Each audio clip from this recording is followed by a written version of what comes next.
I typed in advanced punt football, and the first thing is a Reddit thread. Why can't a team advance a muff punt in Reddit? All right, CFP so you can't. and CFB. You can't. So I don't know. Type in best muff close-ups. See what that comes up back with. I think that'll tell you, Jake. No, I think they can't. I think Are you serious, Shane? Yeah. Just gonna burn his computer. On today's Part of My Take, the long-awaited Shane Gillis episode. Shane joined us in studio when he was in Chicago. Can't thank him enough. He is the busiest man in America right now. I think he's America's podcast guest, and he was nice enough to do it. Everyone's asked him to go on the podcast, and he was like, you know what, I got to do your guys. So shout out Shane. Awesome interview with Shane. We're going to talk NFL league meetings. We got new rules that are going to be weird. We'll talk a little college basketball, Iowa, going to the Sweet 16, maybe a little preview for Thursday night, what we got on tap. We got Hot Seat Cool Throne. We have Madonline, which also might have been part of your take. We got a little confused with that. And before we do all of that, DraftKings, the thrill and excitement of March Mania is here, and DraftKings Sportsbook, one of America's top-rated sportsbook apps, is giving new customers a shot to turn $5 into $150 instantly in bonus bets with any college basketball bet. I saw UConn was favored by 11 on Thursday night. UNC, Alabama, which will be a great game. UNC is a 4-point favorite. And North Carolina listeners, you got all three teams into the Sweet 16, North Carolina, North Carolina State, and Duke. So you're going to be watching them this weekend. You have the DraftKings Sportsbook live in your state now. So get in on the action. Download the DraftKings Sportsbook app and use code TAKE. New customers can bet $5 to get $150 instantly in bonus bets. Only at DraftKings Sportsbook with code TAKE. The crown is yours with DraftKings Sportsbook. Okay, let's go.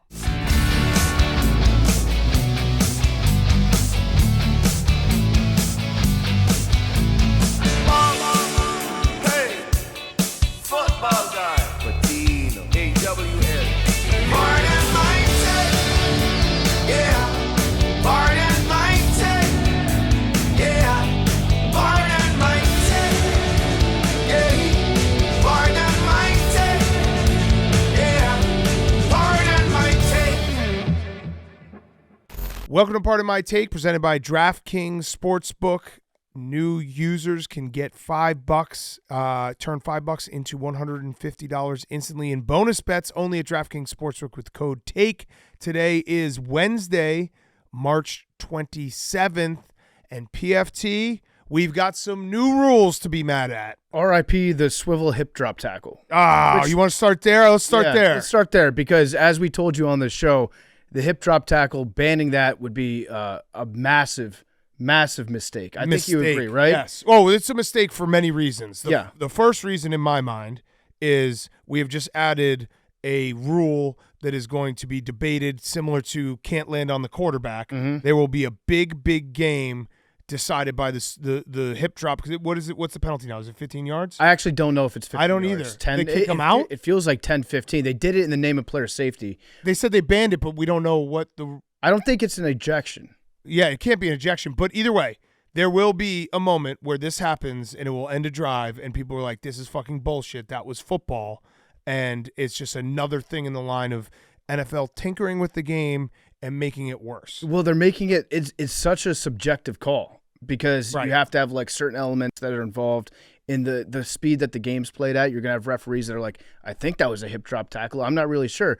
And to me, I think one of the biggest things they're not looking at with this is that it's a penalty that can be affected by the offense. So like the quarterback getting landed on by a defensive player, that's all on the defensive player at least, right? Yep. But if somebody's getting tackled and you're trying to fight through the tackle and you shift your weight and you hit the guy back, you can throw the guy's body around and put him in a position where now he's making a hip drop tackle. Yes. And that's the way that he brings him down to the ground. And at that point, yes, by letter of the rule, it is a hip drop tackle.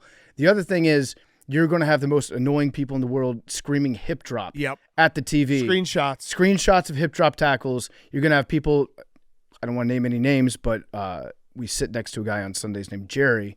When the Steelers have the ball, every time somebody makes a catch, he's going to say hip drop. Yeah. Hip drop. And not only that, but to player safety. So there were a couple injuries this year with hip drop tackles. 15. It says 15 yards? Okay. The hip drop tackle was used 230 times last season. Okay. 15 players got injured. Also, it will be a 15-yard penalty. 15-yard penalty. Okay. Potential fines as well. Okay, so that's good to know because it will decide a game at some point this year. But similar to when they changed, helmet to helmet, head hunting, all that stuff, which was good. The waterfall effect, rundown effect, is that the right word? Waterfall effect? Unintended consequences? Unintended consequences. Thank you. The unintended consequences is guys now have to go after people low and at their knees. And so you can't hit them above the shoulders. Mm-hmm. You can't hit them super low, but there's nowhere to hit guys. And now you're taking away another use for the defense, making it even more difficult. I think it's going to probably they're taking away injuries, and there'll be injuries because of this. Yeah, because think about this. You're a defensive player. You tackle somebody around the waist. Sometimes you end up landing on their legs. Right. That, even when you're not trying to do that. So guys are they going to stop trying to wrap up around the waist and instead just go for shoestring? I don't know. I don't know what's going to happen, but I think it's a big mistake to put a rule in place because the hip drop tackle, it wasn't a thing until a year and a half ago. A couple people get injured. Yeah, when you land on somebody's legs, they probably are going to get injured. But guess what? You get injured playing football. Yes, it is a violent game. I also think this now makes the tight end position even more valuable because a lot of the hip drop tackles are defensive backs, smaller guys, getting beat a little bit and trying to slow down a bigger guy with a hip drop tackle where you try to, don't ride on top of him and let him get a couple extra yards, try to stop his momentum and bring him backwards. Now that you can't do that, I think tight ends are going to eat in the flats. That's actually a good point. Yeah. Because how are you going to tackle a tight end? Right. So it's now every team should have the biggest, strongest tight end that can then – you can't tackle him once he gets by you. Or even once you get parallel, you can't tackle him. Yeah, you can't. How do you hit a guy from behind now? I don't know. The NFL doesn't want guys riding dudes from behind. I actually, you know what it might start happening is, well, actually, no, it's tripping, but it would be funny if we just accidentally made soccer. Slide tackle. People did slide tackles on tight ends. The refs should get cards. They should get a yellow flag is 15 yards, a red flag is you're ejected. Yeah. So the other rule, which is going to be weird to look at, but I'm actually in favor of this one, is they changed the kickoff rule. Shout out our guy Sam Schwartzstein. This is actually his baby. He created this in the XFL. They tinkered with it a little bit in the NFL, which is a perfect NFL thing that we know Sam well, and we've had him on the show. He spent years working on this, testing it, doing all of the data and everything, and the NFL just watched one PowerPoint. We're like, all right, we're going to do that, but we're going to change it, not realizing that everything that Sam did was for a reason. Mm-hmm. So they tinkered it and they took away where the ball ends up. Sam had made it to a point where it's this is how you can get it so that people will always return it and you get the return back in the game. They changed a little bit of it, so that might not happen. Well, what the NFL did was they made kickoffs so shitty for the last couple seasons that now we're welcoming anything that involves a return. Yeah, so the history, so people who are mad, let's start with this. It's going to look fucking weird. If you watch the XFL, it looks weird. People will be mad week one. It looks weird. Because you have guys, you have both the offense and defense, or the return team and the kicking team standing 10 yards away from each other down the field, and no one can move until the ball is touched or hits the ground. So it's going to look weird. Yeah, and you have the return team, they backpedal 5 yards, 7 yards to wherever their spot is that they're set up to block. And it doesn't look like a kickoff because there's no big collisions. Yeah. And that's what we've seen over the years. I just think people are going to actually like it. I do too. The one thing that the XFL did that everybody was like, yeah, great job, was hire kickers that are podcasters. The second thing they did was they had a return game that looked unusual and it offered chances for reverses. And so there are going to be some teams that go full steam ahead into figuring out how to optimize this kick return that will end up winning games because of the work that they did in the offseason to take advantage of the rules on the kickoffs. Right. There'll be other teams that are just well, this is weird. Let's just try to run a normal kick return play. Right. And it's so for people who are going to be like, oh, this is weird, I don't like it, I would just say that what the NFL has done in the last 10 years, I think 2010 was when they banned the wedge. So starting in 2010, they have essentially killed the kickoff because they banned the wedge, they banned running starts, they moved the kick up, And then this last year, they moved the touchback to 25, and then finally this last year they added the fair catch, which essentially just killed the kick. There's no reason for you to return a kickoff. That's right. That's what I'm saying. The NFL, it was a good job on their part in the long term to make kickoffs unwatchable and so shitty that now they add any sort of element that has a return game in it, and people are like, yeah, this rocks now. Yeah, so I do think people like it. The numbers are, so less than 20 years ago, in like the 2005 season, 95% of NFL league kickoffs were returned. It has dropped basically every single year. You can see when the rules come in, how it drops when they move the ball up and they ban the wedge. It's dropped all the way to 37.6 was last year. Kickoffs returned, and I think it even dropped more this year to like 20% or something around there. I want to see kickoff returns. Yeah, we're going to get kickoff returns. We're not going to get surprise onside kicks anymore, which sucks. I like it, even though it only happens like a few times a year. I like the idea of a surprise onside kick. I'm okay with the surprise onside kick as well, like being banned, because they brought back the unbalanced line. Oh, yeah, So the fact that like we can now have more onside kicks actually be recovered. Yeah. And it's there was only 2 last year. There was 2 surprise onside kicks in the entire season. I get it. The most memorable one of all time is the Saints in the Super Bowl, and everyone's like, we lost this moment. I understand that.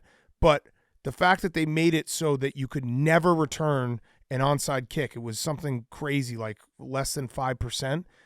I want there to be a chance that you can actually return an onside kick again. So if we have to give up surprise onside kicks that only happen 2 times a year, I think I'm okay with that trade. No, so the imbalanced line, did they put that out like a few weeks ago, right? Yeah, well, today's when they're voting on everything. So yeah, the imbalanced line, I like that. Make onside kicks a thing again, because at the end of a game, if you try to recover when the game's over, you have like no hope. I feel like it always happens where they try to do the onside kick and either it doesn't go 10 yards or it just goes out of bounds. Or it goes directly into someone's hands. They should make it also illegal for the receiving team to swat the ball out of bounds on an onside kick. Yeah. And then recover it. I mean, I do think the perfect answer for onside kicks is you should just have it be a 4th and 20 play for offense. Yeah. Everyone would love that. They might do that at some point. I think the Ravens were trying to do that. Yeah, they were. They put that out there. But yeah, I'm okay with the trade up. I'm going to miss surprise onside kicks because they are like very electric. But if you tell me that there's a 15% chance now you can return an onside kick, I think that's something I would take just for the fact that you still have hope at the end of a game. So I don't know if that's the trade-off they made. I think the trade-off actually is, since they changed the normal kickoff rules, they had to then change the surprise onside kick. Because the way the players are set up now, you can't do a surprise onside kick. Right. Because you have to declare, okay, we're setting up in this normal, what is now the new normal position. But I think they kick it deep. Started talking, like you said, they started talking about the onside kick thing a couple weeks ago, and it was like, we're taking away surprise onside kick, but you now have to declare. You now have to declare that, and you get an unbalanced line. Yeah. So there's actually no way that you could do a surprise onside kick if this is the new normal kickoff rule. The one thing that is going to be interesting, and I love the strategy behind all of this, because I was talking to Sam earlier and like congratulating him, and he's like, the only thing that I didn't plan for is these kickoff rules with Tyreek Hill speed. Yeah. So if teams start putting just their fastest guy back there, it's going to probably be most likely like they get to the 30 or above every single time, and then will it just be, well, we'll kick it out of bounds. So is this? So it just goes back to touchbacks. Is this giving us maybe an edge? Maybe just take all the overs? Well, the ball placement will be farther out there. Yeah, more points. Yeah, I'm in for it. Yeah, I mean, honestly, if you're the Dolphins, you absolutely do need Tyreek Hill returning kicks now. Because think about where he's starting, and it incentivizes kicking it in bounds, and down the and also there's 2 returners now, so you can have 2 returners back there. Well, I guess you always could, but you can. That's different than the XFL. XFL only had 1, which definitely is advantageous for the returning team as well. The one rule I don't like that needs to be changed is that you can't advance a recovered punt. Yeah. Why not? Why can't you? Yeah. Like, how many times does that happen where a punt like hits off a dude's head, somebody picks it up, and then they run with it to the end zone, and then for a split second you think you have a touchdown, then you remember, oh shit, we got to bring that back. Yeah. I always get confused with college. Yeah, is that college that I'm thinking of? College. Do I know ball? Pretty sure that's college. I think it's both. Is it both? Yeah, if someone fumbles a punt and you recover. I think if they fumble, if they have possession, then you fumble, you can pick it up and return it. But if it's a muff, I don't know if you can. College and NFL have to get on the same page. Because we're going to watch old school kickoffs in college. And although I do like how college has 1 foot in bounds for yeah, the I receiver, agree with that. because then when a receiver gets 2 feet in bounds, you're like, that dude can play at the next level. Can someone look it up for us? I know you can't return it in college. Yeah, I'm looking for something definite, but I don't want to speak without. Nah, speak without it. We Can just you did. We advance- literally just spoke without knowing it. I typed in advanced punt football, and the first thing is a Reddit thread. Why can't a team advance a muff punt in Reddit? All right, so you can't. And CFB. You can't. So I don't know. Type in best muff close-ups. See what that comes up back with. I think that'll tell you, Jake. No, I think they Oh. can't. I think Are you serious, Jake? Yeah. Just gonna burn his computer. Got him. Company computer. There's also I think you're right. I don't think you can. There's also a rule change in baseball that they have been discussing, I guess, in the weeks leading up to the start of baseball season. Guys But can't gamble on their own team. they're heavily considering reinstating Pete Rose before they announce the Shohei Ohtani situation. No, the thing they're looking at probably for next year, because we're talking about robot umps. I just heard this right now on the radio. One of the systems they're thinking about, and I love this, they're thinking about giving teams 3 challenges for balls and strikes per game. Now, that's not that cool. What makes it cool is that the batter has to decide whether or not to use a challenge. They do this in single A and double A and maybe even triple A. I've seen this before. It's awesome because it's instant. Yeah, I love the player having to decide. Yeah, whether, you don't have gotta save 'em. You don't have a manager that somebody is on the phone with him for a replay that saw it upstairs. It's like you're in the batter's box. Did that look outside? And it's great because I've watched it happen. I don't remember what league it was, but it's not slowing down the game because the batter just like taps their head, ump turns around. It's like a green or a red light, and then they just keep going. Did they have a flag? I don't know if they have a flag. That would rock if there was a flag. But yeah, it's very whatever league is doing it, because I've seen this video. It's very efficient, and it adds great. I'm all for these type of rules that add strategy. Yeah, it's like, when are we going to burn these? Oh, another NFL rule that's being changed is the replay assistant can correct certain types of incorrect calls for roughing the passer and intentional grounding. So if there's a hit on the passer, I'm okay with and that. it's not helmet to helmet, the replay official can instantly be like, not a penalty, pick that flag up. I like that. I like that a lot. That's too. a good one. As long as it doesn't slow down the game, I think that's because that's one of the calls that just is very subjective and pisses everyone off every single year. So, yeah, look, this is the video right now. They're showing it. Yeah, he just taps on his head. Yeah, the catcher can do it too. Okay, so the catcher they just or wave the batter up, gets it. and then he calls it. It's maybe 3 seconds. Yeah, I like it's that. awesome. What are the teams playing in this? That's the Tampa Tarpons, which I believe is the Yankees single A. Okay, so single A's been. Look at that. Shout out single A. Just pushing us to a better sports world. I'm okay with this. We also had in the league meetings, Jerry Jones is just losing it. His scribble. What'd he do? Did you see the picture of him? No, He I was haven't seen that. Oh, my God. Let me look it up. He was answering questions and I think diagramming the Cowboys being all in, and then someone zoomed in on his piece of paper and he was just scribbling nothing. That's relatable, though. It is, but it also is very funny because that's his plan for the Cowboys being all in. It looks like he tried to draw a clock 7 times.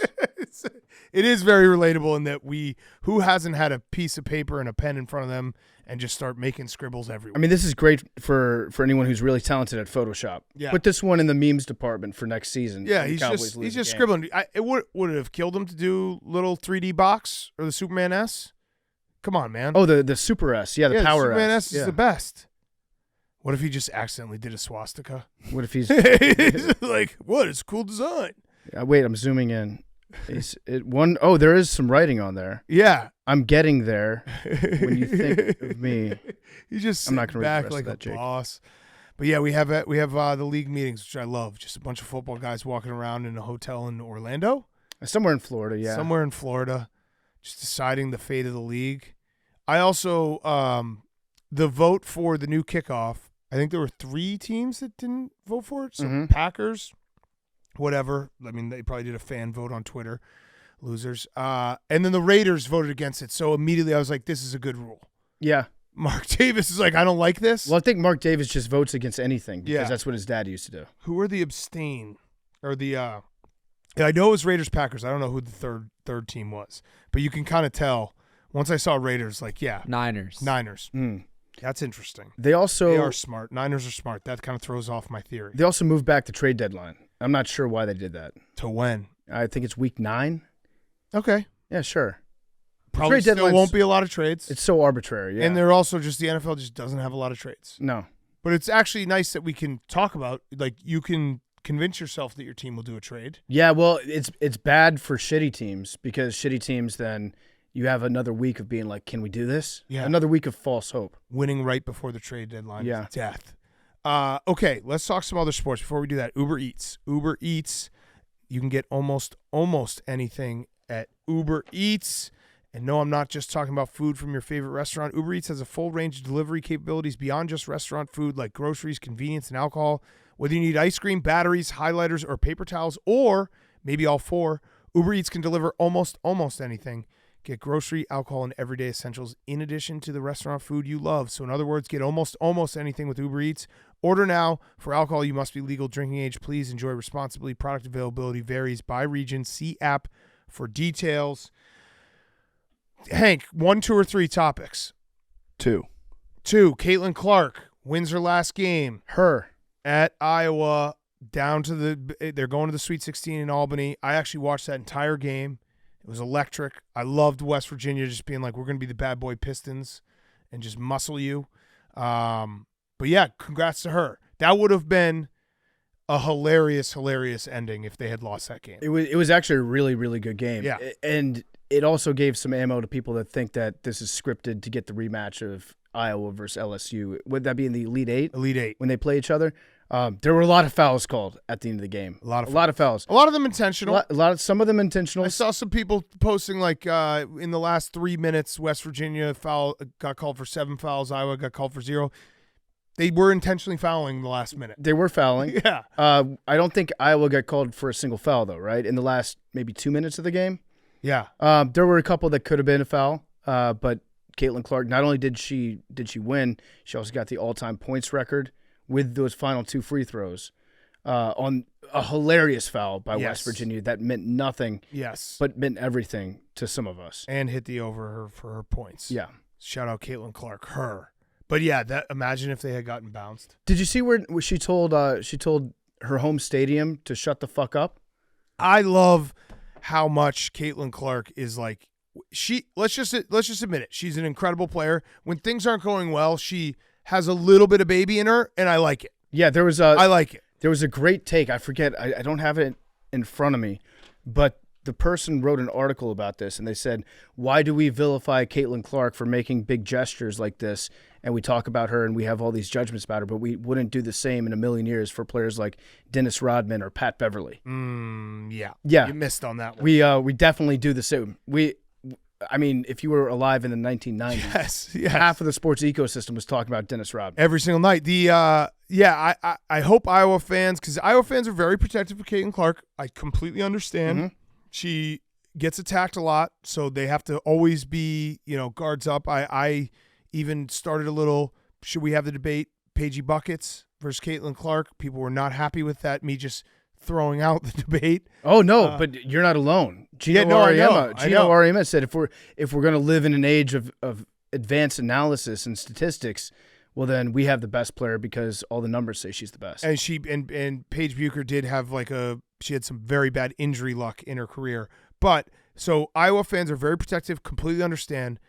I just hope that they can have a little sense of stepping out and being like, yeah, maybe she does have a little bit of baby in her, which I like. Mm-hmm. Again, she's a competitor. She wants to win so badly. But, it was a great game. So she threw the basketball into the stands after the game was over. And it was Nancy Lieberman, was she a coach or a player? But she said, a player. If a guy does that, hooper. If a guy does that, nobody says anything. If Pat Beverly does it, or Russell Westbrook, or Dennis Rodman does it, nobody gives a shit. No, I would give a shit. We analyzed literally everything that LeBron has ever done his entire life. If LeBron did that, it would lead First Take Undisputed for 3 months. Yeah. Shout out the Kittles were there too. Also, if LeBron, he really got into a tight jersey. It was his wife's former jersey. Yeah. But yeah, if LeBron did that and I was in the stands and got hit, I would check myself into a hospital. I'd be in a neck brace tomorrow. Hank, did you watch the game? No. Oh, you don't like women? That's not true. Well, why didn't you watch the game then? Name one woman. Caitlin Clark. Oh, nice. Name one woman not named Caitlin Clark. My mom. That's a good answer. Good answer. Good answer. Good answer. All right, so other stories. Should we talk a little about Thursday night? Because we're going to obviously record after Thursday night, after we watch the games. Very, very excited for this Sweet 16. The dust has settled a little bit, and I just couldn't be more excited for the 8 games we have on Thursday and Friday. I'm most excited for UNC Alabama. UNC Alabama is going to be incredible. UConn San Diego State being the rematch from last year's championship game, and Danny Hurley finding a way. He is a master motivator, being like, we got screwed with the time of this game. Yeah, he says that the committee has done everything that they could possibly do to not let them repeat. Yes, and their game is at 6:39 Central Time, so still 7:39. Still, that's a bad time. They knew what they were doing. Also, just gonna say it, they're on TBS True TV.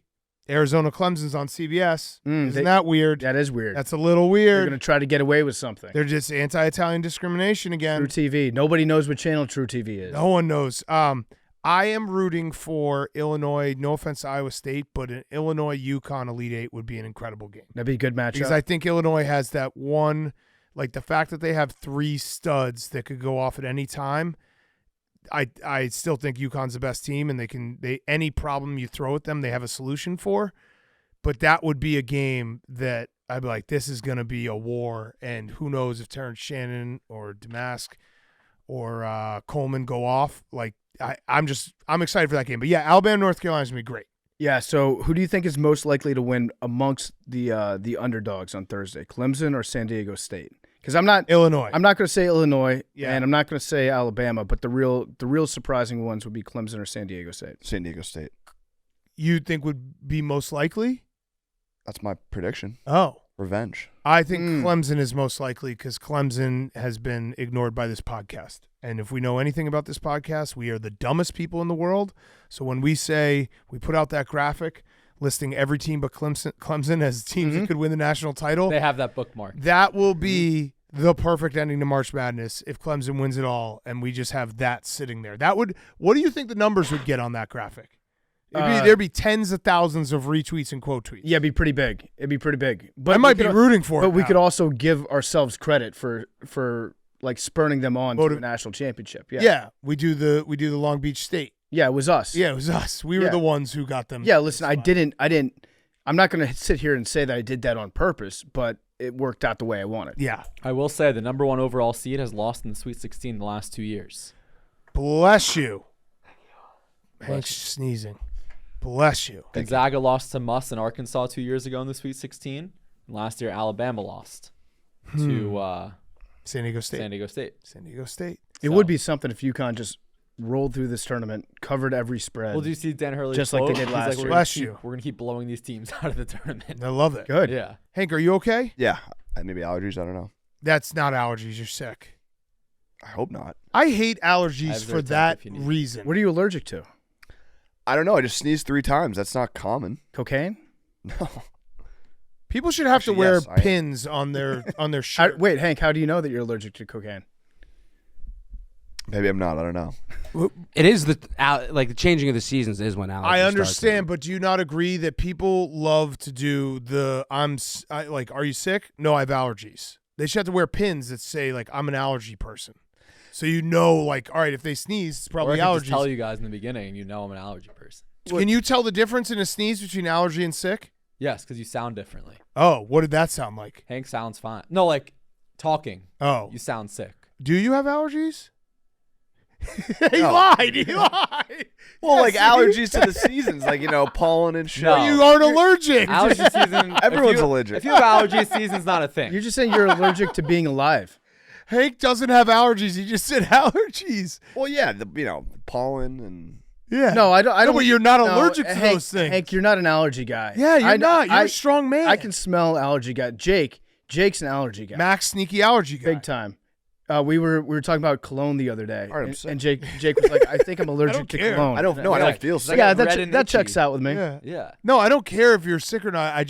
It's been a take for a long time that I think people use allergies as a crutch, which you just literally proved it. No, it takes away from people who actually have allergies. Yeah, right. You just took their culture and tried to pawn it off. I apologize. It's like real allergy people are like TJ Watt. Are you guys so far into allergies that what, Max? You're an This is allergy. great. This is great podcasting. Yeah, no, it is. What if you're here for Shane Gillis? We'll be done with allergies in a second. Do you guys check the pollen report? Like, surfer would check like big waves. No, I just know I have bad allergies, and So you're not like, oh shit, pollen's high today, got to stay inside. no. I like those allergy people are freaks. Are you a believer in like the people that say that everyone's allergic to everything, but just some people are more mentally tough? Yes, because I'm not allergic to People anything. who say it's Yeah. mental, Yeah. I have an issue with. No, I think it's mental. No, it's not. I'm built different. My brain's You built are. different. I went to a museum the other day. It's a color factory in downtown Chicago with the kids, and my mom was with us, and she's allergic to shellfish. And they said in the front, because there's like snacks, and the person was like, "Is anyone allergic to anything?" And she's like, "Shellfish." And the person responded, "You should be okay." Well, That good. shouldn't be the answer. That's good. You should be okay shouldn't be an answer to that question. Yeah, shellfish is one. It was the color factory. Yeah. You should know It's if you fucking got. cool. You should know if you have crabs. If Dude. there's like, oh yeah, we'll skip the sea life exhibit. You should be okay is not an okay answer though. I was roommates with a guy in college that had a severe shrimp crab allergy, but he loved shrimp and crab so much. So once a year he would just eat shrimp and then just shoot himself up with all Yeah. the shots. He's just like, fuck it, tonight's the night. I think there was I can't remember which bear it was who didn't want to do the conditioning test, and he just ate a bunch of shellfish before the conditioning test because he was allergic. That's awesome. Yeah. But and then there was a little girl who said penicillin. I was like, what the fuck? How are They you even- alive? Also, like, yeah, isn't penicillin like something they like treated polio with? But I would feel like the genetics that would get passed down through the generation with penicillin. If you were allergic to penicillin in like the 1600s, Yeah. 1800s when they discovered it, you probably would have died. Yeah. That's just not an answer though, too, like a 5-year-old should say. Yeah. Penicillin. Yeah. Like you're probably scared of everything now. Yeah. They're like the one thing that's supposed to save you, You're you scared. can't have. You're scared of medicine. Yeah. Okay, so that was allergy talk. That was number 3 on my topics. Shohei. I believe him. Okay. I don't know why.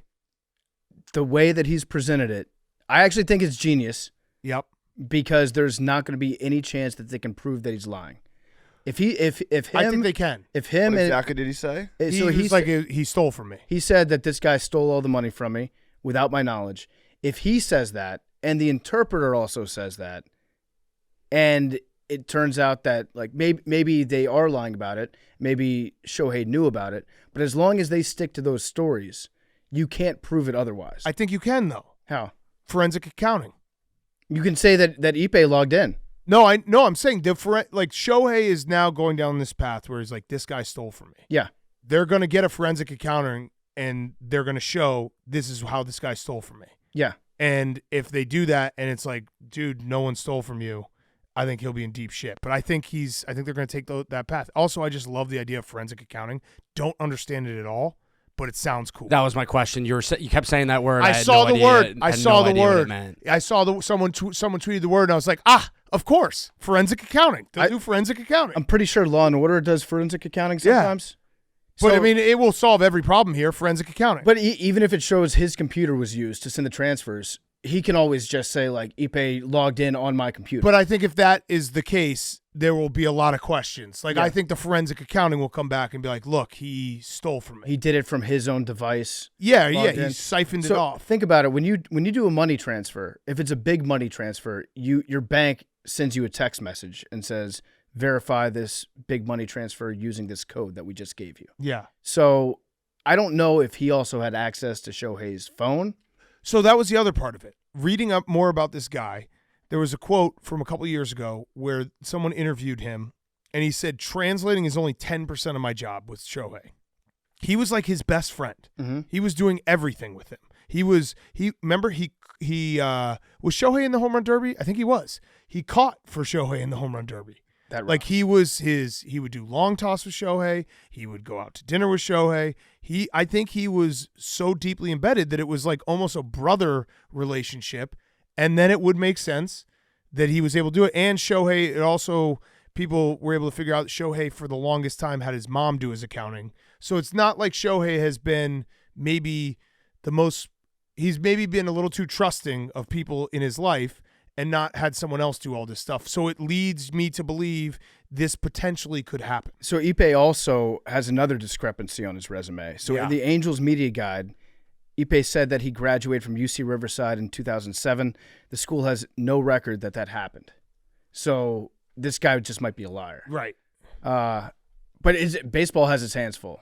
I think, and I know this might be a cop-out, but I just think, like, I'm going to believe him until they do the forensic account. I'm waiting for the forensic accounting to come out. So Shohei... I'm a big believer in it. Shohei also is going to have some trust issues with his next interpreter. I would say so. Because this interpreter played the interpreter game very, very well if you're trying to be sneaky. Just like he exploited a weakness in the interpreter system. Yes. Which is you have one client, you can lie to that one client about what everybody else in the world is saying. Yeah. And you keep that person... He, like, at some point, maybe the power went to his head, and Ipe thought, I'm Shohei. Yeah, well, he also said he was Hideki Okajima's translator for the Red Sox in 2007, and that just wasn't true. Oh. No one from the Red Sox remembers him. He's not in any of the these are just media verifiable guides. facts. Like, he had a different translator that was in the media guides. And the more I was reading about it, too, again, I know I might be naive believing Shohei, but the situation that Shohei is in, being in a country where he does not speak the language and he has one guy in the clubhouse who he can converse with, you would end up becoming very close with that that's one person. That's the only person you can talk to. Right. Yeah. That's a crazy thought experiment to be like, I only have one guy in this entire world, obviously his family and stuff, but one guy day to day when I go to work that I can speak with, that person would just become your best friend. Yeah, and I think Shohei needs two translators now at all times. I was just hoping. So they can, like, standing next to each other, then you tell me what this guy just said to me. Yeah. And you both have to say it at the same time. I was hoping so bad that Shohei sat down and just spoke perfect English. Would have been fucking awesome. Kaiser Soze. That would have been good. It would have been great. But yeah, I think his new translator is, it was Kente Maeda's translator, who then worked for the Dodgers front office, so possibly more trustworthy. Just the idea of $4.5 million, like multiple wire transfers going through, and him not knowing about it. Like him never getting a verification thing sent to his phone, to his email, getting a phone call from somebody at the bank. Yeah. It's weird. It's very weird. It is weird. And if you're the translator, you probably found yourself in a situation where you were saying that Shohei is backing you up on all this to your bookie. Right. And then your bookie, again, giving you that $4.5 million of credit. Yep. Or using your position as a translator to get inside information on the games. Right. And I mean, just think about it. Like if they're that close, and he probably did have at least a credit card or some type of way to get money. It's no different than memes. I'll lend him my credit card and I won't see it for 2 weeks. Mm-hmm. He's my Ipe. Yeah. So it's like that will happen, right, memes? Yep. See, it could happen to anyone. It could happen anyway. I had a very dumb thought. I want to just be open with everyone. Very dumb thought. Probably sleep deprivation yesterday when he was doing his press conference. I was like, man, it would fucking rock if I was a translator. Like if I went overseas and translated for like American baseball star, and then I sat with that thought for a couple minutes. I was like, I don't speak any other languages. Yeah, but you speak English. Yeah, it's just like my thought was just that I would go overseas and just be friends with someone and never actually do the job. It would be very funny though if you just made up what they were saying. Like, has there been a case of a translator that doesn't speak the language? Yeah, that goes over there and it's just like, hey, this guy says this reporter wants to know like what your favorite cereal is. Yeah, and then you just lie. Yeah, there's sign language people that have made up their job. Yeah, gone up and done the fake signs. I love those people. Huge flaw in my whole plan to become a translator for a star athlete overseas. You know what else I was thinking about? Interesting timing with the wife reveal of Shohei. He was such a private guy. We knew nothing about his personal life. We didn't even know his dog's name. Yeah, until like 3 months ago. And then all of a sudden it's like, oh, wife reveal. 4 days later, 5 days later, biggest scandal in baseball breaks about Ipe. You think maybe it was he got married and his wife started being like, hey, where's all this money going? His wife might have found it out because they were under investigation at the time. Yeah. It's like, you need to clean up your finances. Yeah, this guy's just taking money. He keeps losing parlays. Yeah, like, hey, Shohei, where'd this $4.5 million go? We're going to buy 7 houses. Yeah. And he's like, that's a good question. Just like $2 million gone right after the Super Bowl? Yeah. It's weird the timing. My thought was that Shohei found out about the investigation, hired a crisis team, and then part of their crisis team was like, we need to get ahead of the negative publicity. let's show everybody your superstar wife. Yeah. I wish we could get Ipe's picks because he sucks. Yeah, if he's down. It'd be great to fade Ipe. Fade Ipe. Yeah. Imagine if we just get me. I wouldn't be shocked if Ipe just ends up being a Twitter tout. Yeah, he's actually one of those people that we think are bots in all of the replies. Yeah. 100% fixed on Telegram. Follow. Yeah. That's Ipe. My God, I just block all those all day. Yeah. It just never goes away. Ipe's a pussy in bio. It never, pussy link in bio. I don't block those. No, those ones you got to keep because they might have the pussy in bio. Yeah, maybe a close-up muff. You never know. Okay, let's do some Hot Seat Cool Throne. Okay, let's get to Hot Seat Cool Throne. It is presented by Coors Light. PFT, you know what to do. The chill calendar. Let's see what we got today. Okay, what day? Number 7. 7. Open it up. Inside the chill calendar. Oh, We've got holographic foil eye masks. Oh, I need that. Yeah, get rid of the puffiness. My eyes have been like beet red just from lack of sleep. I have been looking extra puffy recently. All right. Hot Seat Cool Throne is brought to you by our friends at Coors Light. We got the chill calendar. From day-to-day annoyances to the big stuff life throws your way. It's easy to get worked up, but there's a better way, a chiller way. Turn that canceled concert into a parking lot dance party. Too cold for an ocean swim. Play volleyball. Light a bonfire instead. That's choosing chill. And when you choose chill, reach for a Coors Light. Let me see. There we go. I'm like Nelly. Just put one on. When the mountains turn blue, it's as cold as the Rockies. When you choose to rise above it all, choose chill, choose Coors Light. Get Coors Light delivered straight to your door with Instacart by going to CoorsLight.com/take. Celebrate responsibly. Coors Brewing Company, Golden, Colorado, the greatest beer ever created. Coors Light. Henry, Hot Seat Cool Throne. My hot seat is Jonte Porter. Oh, why? What happened? Raptors center is under an NBA investigation into irrigation. Ooh, oh, yeah. It's a big word. It's a tough one. Slow down. Irregularity. There it is. Uh-huh. Got it. Irrigation. He's too wet.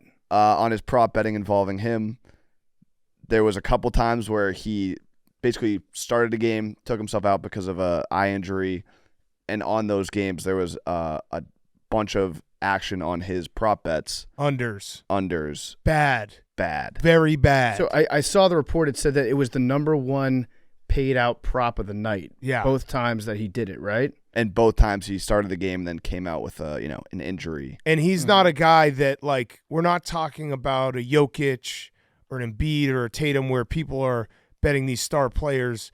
He probably doesn't get a lot of prop bet action night to night. And then the 2 nights that he comes out of a game, it ends up being a lot of action on it. Was he a Stephen Shea data play? I don't know. We got to look into that. I'm actually looking forward to all the revisionist history that's going to go on where people do deep dives into every single play that he's ever had in the NBA and been like, look how bad this shot is. Had the under. Yeah. Well, I think he was just not even shooting.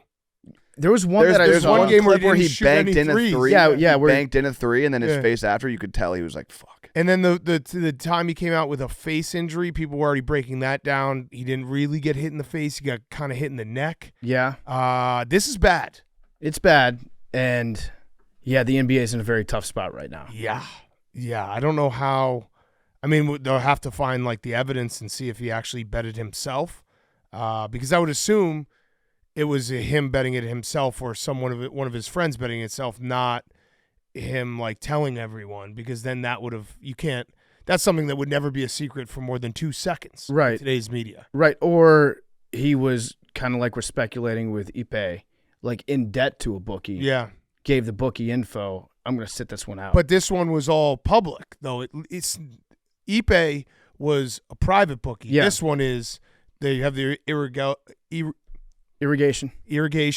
irregularities on a legal sports book. Yeah. So, yeah, it's bad. He's also active about crypto trading, like he talks about it.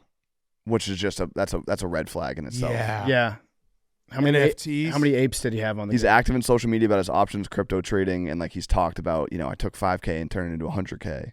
Is crypto back? Bitcoin is. I've been seeing a lot of you remember the shitcoin craze of like 2021 when everyone was into what were those weird coins like shitcoin, cum rocket, moon coin, Dogecoin. all that stuff. I've been seeing more new shit coins recently. Well, I think it just goes hand in hand. Anytime Bitcoin pops, everyone who has not invested in Bitcoin years and years ago is like, fuck, I want my Bitcoin. Mm-hmm. Let me just invest in Fart Rocket. Yeah. Or, Fart Bucks. Just let me know until we're on the moon. Yeah. Okay. I need to know when we're at the moon. He's also Michael Porter Jr.'s brother. That's true. Which is... So are we blaming him too? Yeah, what? That's just a fun fact. That is a fun fact. I don't know if that I guess means it could anything. be a fun fact, but maybe he's involved too. I don't want to go and just implicate his brother just yet. Why not? Well, his brother. You wouldn't tell your brother if you were. No, I probably wouldn't because I would be trying to do it without telling anyone. Yeah, I definitely wouldn't. There'd be a 9-page article about it. Also, your brother would probably be like, "Hey, dude, don't do this." Yeah. But also, his brother's making stupid NBA money. Jonte Porter's just making. That's true. Yeah. That's a fair point. Yeah. Also, his brother's really good. Yeah. Right. And he's been playing really basketball. well. Yeah. Yeah. Okay. And Let's see. then my cool throne is JJ McCarthy. Yeah. Oh, why's that? Congrats, PFT. Okay. Speaking of odds, JJ McCarthy had Harbaugh called it the best pro day he's ever seen. Yep. Ever. And he's the best quarterback that's ever played at Michigan. And his odds, that's not true. That's what Harbaugh said. Okay. And his odds from being the second overall pick went from 2,500 to plus 400. So, he's getting a lot of talk. He Smoke is screen? our late riser. Yep. Harbaugh was so funny. I just love watching him talk football. He did a whole 2 minutes on how the offensive line is the greatest football unit because it's the only football unit that doesn't rely on any other units. Mm-hmm. And every single positional unit, offense and defense, relies on the offensive line. Rugged individualism. Yeah. Collective individualism. He's like, everyone else needs the offensive line. The offensive line just needs each other. Yeah. And it was great. But, Hank, J.J. McCarthy, I want to just throw just a random trade out there. You tell me if you'd be down for it. Patriots receive QB Justin Herbert, 5th overall pick, 2024, 2025 first-round pick. Chargers receive the 3rd pick to draft J.J. McCarthy and also Juju Smith-Schuster. Ooh. So you get Justin Herbert, I was with the you 5th until pick, Juju and next year's Smith-Schuster. first. Oh, okay. You can't get rid of Juju. Because our colleague Nick Fasoli said, he said, I think I'm in. Yeah, I'd be into that. I'd be into that trade if I was the Patriots. The best part was when I was just like, Fasoli, what are you talking about, dude? He's like, I got. It's like, no, that wasn't a got. You just said that was a good trade. I concur. I think that's a fleece. He actually, his exact phrase was, I actually don't hate this. Yeah, I don't hate it either. Who would hate that? So to your point though, Hank, on J.J. McCarthy being drafted 2nd overall, I think one of a couple things are happening here. One, it's smokescreen season. So there might be a team out there that would be hoping that the Vikings might package a lot of picks to move up and take J.J. McCarthy earlier in the draft. Vikings are up to something. Yes, remember? Yes. Won't win horse. They're up to something. That's what I'm saying. There might be a team, maybe even a team inside the division like the Chicago Bears that might be hoping that the Vikings trade up way too many picks to take J.J. The other thing that might be happening, we have a new GM in D.C., Adam Peters, right? One thing new GMs love to do is smoke out a rat. Yeah. So they like to give little kernels of information that might not be true to one person, hoping that one person leaks it to the media. This is all facts. Why? And how does that affect JJ McCarthy? I'm saying. Oh, I think he's actually going to get drafted very high. He will, but I don't think he's going 2nd overall. He's our late riser. Yeah. There's always one of these guys. I mean, remember when Baker, when he drafted 1-1, going, a month before, no one thought that was going to happen. Yeah, there are people that climb up. Anthony Richardson was that way too. Yeah. I think you can also J.J. McCarthy's a perfect quarterback where you can look at it, and if you want to look at it glass half full, he could be the greatest quarterback of all time because you can essentially say he played winning football, he made the throws he needed to make, and they also asked him not to do anything, so there's so much more. There's upside. You can tell yourself that J.J. McCarthy is the guy. But let's rewind about 12 months ago exactly to this date. Everybody was talking about Will Levis going off the board in the top 10 too. Mm-hmm. So there's a lot of misinformation that gets put out there this time of year. Stay woke, Hank. Yeah. Okay. Stay woke. Okay, PFT. My hot seat is whoever produced the Patriots documentary. Yeah. Because Robert Kraft is not happy with that individual. They asked him about it at the league meeting yesterday, and he said, I felt bad there was so much emphasis on the more controversial and, let's say, challenging situations over the last 20 years. I wish they had focused more on our Super Bowl wins, our 21-game win streak. I felt bad there were players who gave hours and hours of interviews, and they only felt the negativity. So a little disappointed that there wasn't more of a real positive approach, especially for Patriots fans who have lived the experience with us. We're all trying to find the guy who did this. Whoever made that documentary, Robert Kraft is not happy with you. Not happy at all. And the most controversial comments used in the documentary were from Robert Kraft's mouth. Yes. Yeah, they threw Robert Kraft under the bus. And I don't think Robert Kraft was actually physically editing the documentary, but I would bet that he got to watch the final cut before it was made, and he was like, we nailed it. Belichick's a scumbag. I would bet that whoever produced it watched each episode one by one and said, okay, yeah, this one looks good for episode 1. This looks good for episode 2. And then they kept all that information from Robert Kraft and Kraft LLC until it came out. Yeah. Yeah, I'm sure if he wanted to highlight, the 21-game win, he could have probably made that happen. Probably could have made that happen. Whoever made the documentary could have, yes. Right. Yeah, a lot of the players coming out being like, I think Rodney Harrison was like, I talked for 5 hours and all they used was like one clip. Yeah. And tough. One of the McCourties, I forget which one. Yeah. They share a Twitter account, so they're one person. Yeah. We're all trying to find the guy who did this. We'll never know. Yeah, it's a shame. They should take those interviews and make another documentary. I wish he had just doubled down. Yeah, you know what? Like he should have just gotten in front of the media and been like, nah, that actually rocked. Bill Belichick schmuck. You know what they should have done? They should have released 2 documentaries, one for Patriots haters and one for Patriots fans. Yeah. Something for everybody. You need an extra cut. Well, that's coming. That is the takeaway though, because there is a lot of players and Belichick. It's like NFL Films is going to come out with a documentary, and that's going to be the one. Yeah. Mm-hmm. Okay, your cool throne. My cool throne is birds in New York City. Uh-oh. So they just released the autopsy from Flaco the Owl. You remember Flaco, our beloved Central Park owl, the Spanish owl that escaped from the zoo? Who could forget? Flew into the side of a building. Yeah, felt like I flew into that building that day. Yeah, the Bills would like to sign you. So they did the autopsy on him, and they said that he had rat poison and pigeon herpes in his system. Oh, he fucked. And the pigeon herpes infected his brain and made him a little bit crazy, which made him hit the side of the building. Oh, damn. So Flaco the Owl was fucking pigeons. He was promiscuous. He was promiscuous. I don't know. Like, is that bestiality? No, because he's a beast. He's a bird. Yeah. And he fucked another bird. Yeah. That's fine. He was just getting that's dick fine. wet. Yeah, no, he just was very promiscuous, kind of a slut. Well, we don't slut shame. But he was, if you were to slut shame, you'd be like Flaco the Owl, confirmed slut. He was a whore. Yeah. He was a man whore. You got to ask, though. He was kind of good looking, too, though. Was it girl or boy? I think Flaco was a boy. Okay, yeah. I mean, he was hot. He was I fucking can say that. Smoke show. Yeah, like everyone, the reason why he became such a viral sensation was he was good looking, and then it went to his head. There was a bunch of just really horny pigeons, a bunch of really lucky pigeons in New York that got to be fucked by Flaco. Yeah. But apparently if you fuck too much and you're an owl, it gets into your brain, disorients you, and then you just crash yourself into a window and die. Yeah. Yeah. Okay, so Flaco, a slut. R.I.P. Okay, my hot seat is me. I slept for the first time more than like 5 hours on Monday night, and I've come to the realization I'd like to apologize. I was a bitch all weekend. So I want to say I was a bitch. No real excuse. I actually I texted all the people. I said, don't text me. I said, you did nothing wrong. You can text me anytime you want when my teams suck. I was thinking about it. I think it's because I've been so out of practice with my teams playing in meaningful games. It's been a very long time since they played in meaningful games. Mm-hmm. And in the past, like, I've done all the things that I've done to other people, like the World Series when Dave dressed up in Indians attire, the 2015 Wisconsin National Championship when we did an emergency rundown directly after.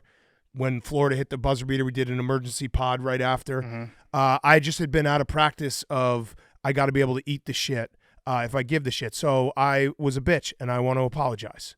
Is that directed to Hank? No, it's directed to everyone, to the listeners. I mean, there's some people who probably hate me for life, but that's fine. I was a bitch. What did Khan say when you texted him and apologized? He was like, "Yeah, no big deal. You don't have to apologize." Oh, that's nice. Yeah. So anyone can text, and I also get a little confused because I eat so much shit on Twitter all the time that I'm like, and obviously other people don't see that, so I'm like, I take a lot of shit, but people can talk shit all they want. Yeah. My teams suck. and I got to do a better job of not being a bitch about it. I just haven't had any happiness in sports in a long time, and I just wanted so bad to have a little bit of happiness that it clouded my judgment. I took things No, personally. you're allowed to be a bitch when your teams lose. Yeah, but like we said, 24 hours. I think that's an appropriate amount of time. But you can't take it personally. I took it personally. Like when Hank showed up in a purple jumpsuit, I took it personally. It wasn't personal. Like I shouldn't have taken that personally. Hank was trying to be a good employee and support. Yeah, he was using the Dave and Buster's Dave and hashtag. Buster's. Yeah, so I took it personally. I was a bitch. No excuses. Bitch made. Baby back bitch. So going forward, I don't want to ever be accused of being a hypocrite. So I apologize, and I will eat any shit that I can eat whenever my teams are in the spotlight, and I won't complain about it. And we will do that going forward. Well, so when's the next opportunity that you have to get your hopes up? Never. Or maybe in the draft, Caleb Williams. Yeah, I mean we're gonna draft Caleb Williams, but yeah, whenever people can troll me, go ahead. I mean I get trolled all day, but again, troll away. Like I deserve it. I deserve to eat shit. Okay. My cool throne is I got two. Speaking of Caleb Williams, he's got a cool pink phone. Oh, that's nice. Probably the coolest thing ever. You guys probably were dying to have a quarterback with a pink phone. I honestly, guess what? He's mine. I haven't seen that. Is that part of the Caleb Williams news cycle? He was at the USC game last night. He has a pink phone. Got people really upset. I say maybe think differently. He's so advanced. He knows that pink phones are cool. Is he supporting breast cancer awareness? Guess what? You probably won't lose a pink phone. Yeah. It sticks out. I had a red phone. It was sick. Yeah. I only had a red phone because I wasn't secure enough in my sexuality to have a pink phone. This is going to really suck if the Bears don't take Caleb Williams because I've just gone all in on defending him. And as everyone knows on this podcast, I've always said pink phones are the most masculine thing you can do. Yeah, no, I think it's a pretty much set thing that you guys are going to take Caleb Williams. Max, what do you think about the pink phone? I saw your face there. You loved it, no, right? I just wanted you to talk about it. Yeah, I loved it. I thought it was so cool. I never even thought you could have a pink phone. It had like the pink wallet attached to it. He might have even had pink fingernails, which also so cool. Who doesn't match their fingernails to their phone? I also think that may not have been his phone. It could have also not been his phone, but if it was, whoever's phone that was. I'm looking at it right now. He might. I think he's got a pink sparkly wallet too. Yeah. It's a sparkly wallet. That's Look at cool that. as fuck. Jared McCain paints his nails. That's fucking cool. Might be the best player in the league. Yeah. In the tournament. Also, great dance moves in this video. Yep. Oh, there was a guy on Duke that had painted nails too. Jared McCain. He's good. Yeah, McCain. McCain, yeah. Yeah, he's dropped good. like 40. He couldn't miss. Yeah. He's a TikTok star. He is a TikTok star. Yeah. My other cool throne is Andrew Huberman, who had a hit piece out against him from the New Yorker, Who is he? All right, so he's a podcaster, scientist, like bro scientist. He's the world's preeminent bro scientist geared towards Will Compton and Billy football. Yeah, he's, like Ben Shapiro for science. I don't know. no, I don't know about that. I don't think he's too political. Andrew Tate for science. No, I'm saying, but like bro. Yeah, Joe well, Rogan? he's Joe Rogan is the Venn diagram, like a big circle. He's, cold tubs, like healthy living, no alcohol, that kind of stuff. So the New Yorker wrote a hit piece about him, which is very funny because I would say the amount of people that listen to Andrew Huberman and subscribe to the New Yorker is zero. Mm-hmm. But either way, the big gotcha moment was that he has 6 or 7 girlfriends, which I don't know. I feel like that's a ringing endorsement for his lifestyle because he's 48 years old, and to have the energy to have 6 or 7 girlfriends means that he's doing something right with his healthy living. Yeah, this guy gets laid too much. Yeah. Real problems. I mean, it's scumbag behavior to cheat on a significant other, but again, he 48 years old and be like, yeah, I have the time for 7 girlfriends. Wait, do the girlfriends know about each other? The article kind of revealed it and how it all unfolded. Also very funny because people are going back and he had a life hack one of his life hacks was to have a second phone just for working out that only has music on it. I feel like that second phone might have been for other things. That was his pink phone, if you know what I'm saying. Yeah. Was he married? Did he preach? No. He probably is a little bit of a hypocrite in that respect, but again, he's 48 years old and has energy for 7 girlfriends. I don't know. Maybe cold tubs work. Okay, so this is pretty funny. He was dating a woman named Sarah. That not a real name, but that was the name Also that they interesting used what they're in classifying this report. as girlfriends. And they asked her a question. She That's said impossible. she would return, and the answer would be on an old phone. She stood up, left for only a moment, and returned with a box labeled "old phones." Yeah. So it sounds like his girlfriends had multiple phones too. Yeah. The hit piece was essentially like he's not a great guy, which I don't know if anyone I wouldn't have, like, if you told me Andrew Huberman's not a great guy, I'd be like, okay, sure. Like, don't make a hero out of a podcaster. So it's like the one part that was, I thought was like, oh, this guy's a scumbag was, I think Sarah, his girlfriend, was going through IVF to try to have a child while he was cheating on her. That sucks. Like, that's a shitty move. Yeah, that's bad. But again, it wasn't, I only skimmed it, so I might have missed something. Either way, I just saw the fact that he had 7 girlfriends and he's 48, and it's like, how could you have the time to do that? Yeah, That's insane. So I've been watching some of his videos and listening to his podcast just in the past like couple weeks because he came across my desk via Billy Football. He's a big cold tub guy. Yeah, big cold to the point where now I want to get a cold tub. I'm going to go back and forth between sauna, cold tub, and then all my problems will go away. Yeah, and then it just gives you a natural high. Yeah, but I'm in. I don't want to have 7 girlfriends, but I'm in on everything else. 7 girlfriends would be exhausting. That's what I'm saying. It would be He's exhausting. proving that his method works because I don't know anyone who's above the age of – I don't know anyone who could handle 7 girlfriends. It would – honestly, now I'm kind of backtracking on Huberman because it led you to a point where you think that having 7 girlfriends is a good idea. Yeah. Yeah, it sounds like he's got a messy personal life and okay. Yeah. He's got a sex addiction. Addicted to sex. Come on the pod. What are you addicted to sex? We would have him on the pod, right? Yeah. Oh, by the way, can everyone please follow, if you're listening to this right now, can you follow us on Spotify? I guess they make those numbers public, so let's get those numbers up. Follow us on Spotify if you listen on Spotify. Do it. Okay, Jake, your hot seat, cool throne. My hot seat is the Arizona Diamondbacks. They play at Chase Field. They had their penultimate spring training game last night, and it was called due to rain. The crazy part about that is they have a retractable roof, and they just never closed it. Oh, they forgot. That one guy rules that he just like woke up. It's basically Max pressing the button. Yeah. Like he just woke up. He's like, wait, did I fucking forget to close the roof? Yeah. God Apparently they damn can't it. close it mid-game, but they probably should have seen the forecast and Yeah. closed it before. So Yeah. that's That poor guy. Biggest roof close failures, Arizona Diamondbacks number 1, JFK number 2. Yep. That's it right there. yeah, so that was interesting. My cool throne is Christmas Day.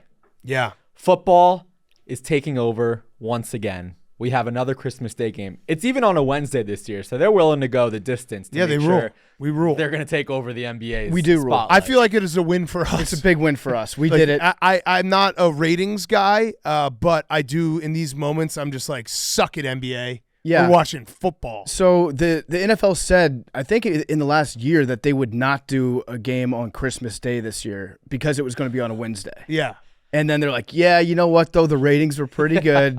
They said everything because the rule is that they never do Friday nights because of high school football, and then they broke. It was obviously Friday during the day, the Black Friday game last year. Yeah. They're just, I like it. They're just cocky. They're like, we'll play football anytime, and everyone will watch. At this point, the NFL could invent a day of the week in between Saturday and Sunday and just be like, yeah, we're doing Saturday now. Yeah. And that's when we play football. We're going to do 3 games on Saturday.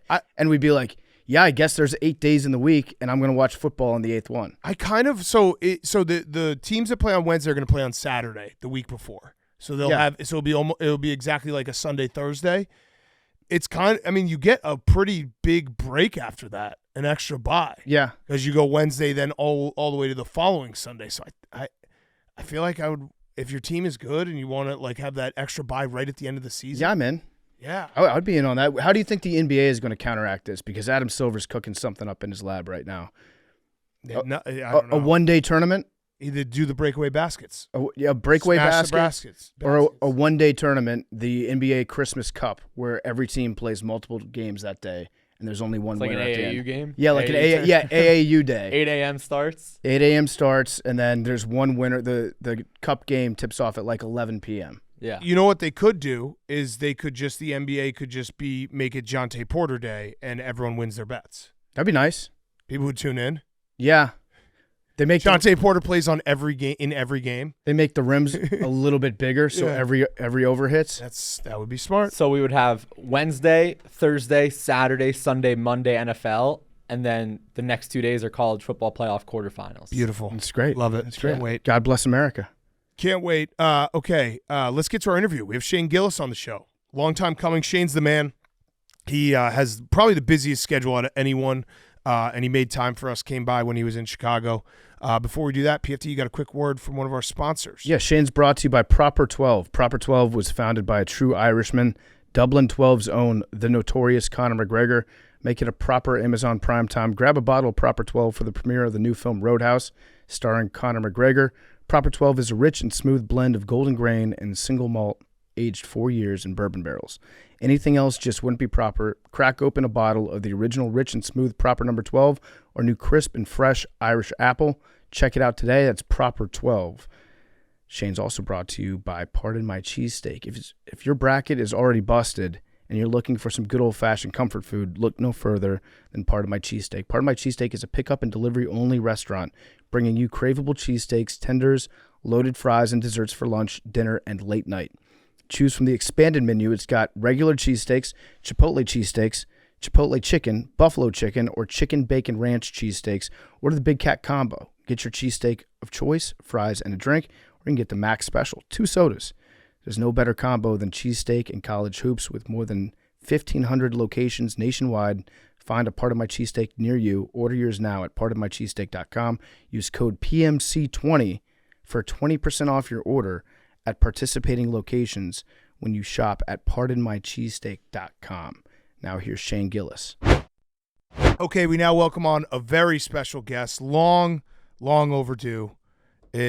I was going to say the number one comedian, but I know that would bother you. Don't say that. I'm not going to say that. It's Shane Gillis, the dog. You've kind of transcended comedy. It's an all-around entertainment superstar. You've changed the art. Guys, Shane, are you A-list? do you want to leave? Do you want to not do it again? That'd be great if you were just like, I'm out. I'm out. No, Shane's here. Awesome to have you. Thank you very much for coming by. You did fuck with me last night because you had a show. You're in Chicago for Chicago theater shows. Shane made me do the voice of God, and I just fucking... You blew it. I blew it. I thought you were going to be all energy. I blew it. How do you do the voice of God? Like being like, ladies and gentlemen, like, please no flash photography, and I just blew it. Yeah, so there's a microphone next to the curtain where you make the announcement, and I was like, here's all you got to say. Like, if you're going to take a picture, don't use a flash, don't film anything, and then introduce Nate Marshall. And I was like, and then say whatever, like add whatever you want, like be like, Chicago, what's up? He literally was like, hey, everybody, if you're going to take a picture, don't use the flash and don't film anything, give it up for Nate Marshall. Right away, I was like, oh, motherfucker. That was one of the worst ones. Ever. That was a bad one. I said to Nate after, I was like, I'm so sorry because I feel like I fucked you. He's like, no, dude, actually, like, it was good because you were so bad. It made me laugh and like put me at ease going out there. Yeah, it was funny. Yeah. Do most places have their own voice of God, or do you deputize? No, somebody? you have to do it. Yeah. Usually, if somebody's with me, I'm like, you want to do it? But no, or I have to do it, which is terrible. Maybe I'll show up. Bad at it. Maybe I'll show up tonight and give it a second chance. Yeah, get pumped. Next time you're in New York, it should be Frank the Tank. Oh, that'd be incredible. But he would just be like, the New Jersey Transit is delayed It'd again. be incredible to get him going while he's doing it. Yeah. Be like, the Phillies rule, the Mets suck. Well, the Mets fucking over the voice of God. 10 minutes of it. He does it. He comes to Rough and Rowdy for every Rough and Rowdy just to get in the ring right before and just say, is everyone ready to get rough and rowdy? Well, that's not it. That's not it at all. It's are you ready to get, who's ready to get rough? Who's ready to get rowdy? Are you ready to get rough and rowdy? Yeah. That's pretty good. It's pretty he did good. better than what I did. Yeah, he's Bruce Buffer. Yeah. He's your buffer. Yeah. All right, so you're here. Thank you for coming on. Dude, I don't want to, because I know we're friends, and I know, like, the thing about Shane is he is just a regular dude, and it's like this last whatever stretch for you has been probably mind-blowing. I don't want to suck your dick because it makes you uncomfortable, but shit, man, you're killing it. Thanks, man. You guys are too. This place is beautiful. Yeah, let's just suck each other's dick the whole time. You guys are awesome. I hear that's what you do to get famous in comedy, right? You have to suck 2 dicks at once. Yeah, basically. Yeah. All right, we'll start with something easy. All-time favorite Notre Dame player. Ooh, Shane is a diehard Notre Dame fan. Diehard. I'm gonna forget. That's a tough one. It could be. It doesn't have to be the best. Samardzija was up there. That was a big team for me. Samardzija was Quinn. Yeah. Samardzija. Yeah. Brady Quinn. I mean, we've had him on the show. Darius Walker. The best spiral of all time. Yeah, he was. That spiral was awesome. so sick. Yeah, that team was good. The safety was Zibikowski, right? Zibikowski. Every time he'd be on TV, they'd be like, he's a Golden He's Gloves a boxer. boxer. Yeah, he's a boxer, man. He's so tough. And then Smarja was a really good receiver, and then he goes pro as a baseball player. That rocks. That was awesome. Money. And he played forever. Yeah, Yeah, he was on the Cubs. Throw the ball. Okay, so how are you a Notre Dame fan? How'd that start? My grandpa played for him, and my cousin played for him. Okay, that makes sense. Yeah. So you go way back. So my whole family's obsessed. Do you like the tradition, the whole Notre Dame-ness of it? I do. You get really into that? But there's also a part, I didn't go to the fucking school. So, like, the academic standards, I don't care. Mm-hmm. That's always, like, it's like, who cares? Just fucking win. What's up, Santino? Santino's here. He's going to be on in a minute, too. No, yeah. Sit down. Sit down. No, dude. Yeah. All right, he's going to go shoot hoops. So you've been a Notre Dame fan your whole life. It's Notre Dame, people hate Notre Dame. Like, hate Notre Dame. Not as much as they should. They used to, like, growing up, they hated them. Yeah, because they haven't been as good. They were so good. Yeah, now right. people are starting to be like, I was cheering for Notre Dame. It's like, damn. We suck. You have the people, and I count myself as one of them, being like, I don't like Notre Dame, but they're good for college football, which probably it's kind of like a pat on their head. Yeah. Where it's like, I kind of wish they were in the mix. Yeah. But they've been in the mix a little. Yeah. They're all right. Are they going to join the Big Ten? I don't know. I think they might have to eventually. I think they should. I would like it. Yeah. That'd be fun. It would be sick. USC being in there helps now. Yeah. Yeah. Yeah, and then bring back the Michigan rivalry. I would love to bring back the Michigan rivalry. I know. I fucking hate Michigan. I know. That would be a great one. I think actually Wisconsin plays Notre Dame in a couple years at Lambeau, I want to say. They were supposed to do that. Yeah, and then COVID. Yeah. Yeah, and I went to the game at Soldier Field, and Notre Dame that was nice. Shit out of it was that like was a late. tie game. Yeah, and it was yeah. just like, oh well. Drew Pine came out of nowhere, started dealing, dude. Drew Pine, all like 5'10" of them. Yeah, he's hitting the McGregor strut and shit after throwing. Yeah. So wait, would you rather have a Notre Dame national title than an Eagles Super Bowl? Yes, without a doubt. No doubt. No doubt. Yeah. Okay. I mean, you have to. Everyone has that, like, they rank like where it is. It's Notre Dame. Yeah. And the Phillies. Yeah, I'm not gonna say it. Never mind. What? No, say. No, I was gonna say, like, if they died, I'd be for a national title. If the Phillies died? The Phillies program, the entire team died. Yeah, the whole team died. I'd trade Bryce Harper for a ring, for like a knockoff ring. No offense to the Phillies. No offense to the Phillies. I love the Phillies, but so it goes Notre Dame, Eagles, Sixers. Are you a Sixers guy? I would probably say Phillies over the Sixers. Yeah. Yeah.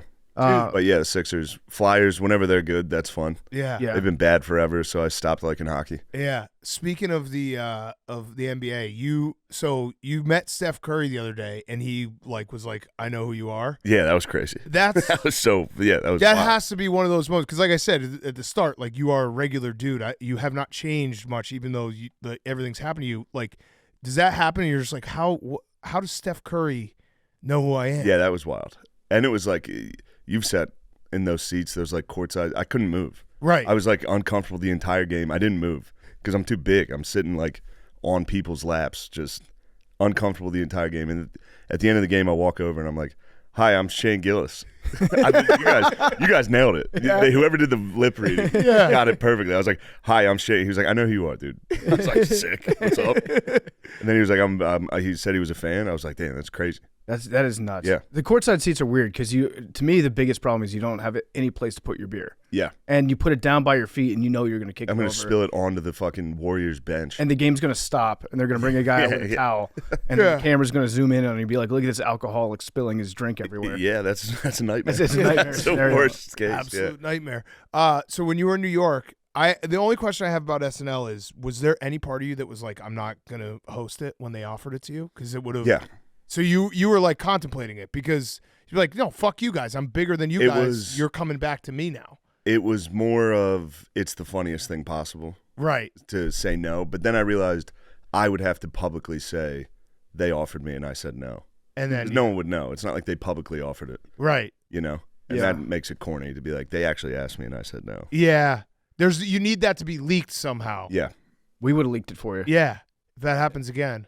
But I don't know. I was like joking about it. We'd be hanging out. I'd be like, it'd be so cool if I didn't do it. I might not do it. And then back of my head, I was like, I'm definitely doing it. Yeah. I'm absolutely going to do that.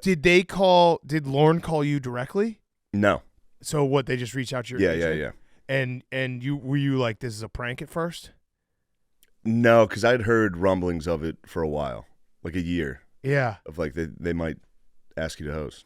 It must have, like, when you walked in the room, was it awkward at all? Or were you just like, hey, guys, like, remember? Yeah, day one was awkward. Day one was very uncomfortable because it was offices that I hadn't been in since then. Yeah. Wait, So I it's I didn't realize you would, like, actually, did you do a full day of work there? I did.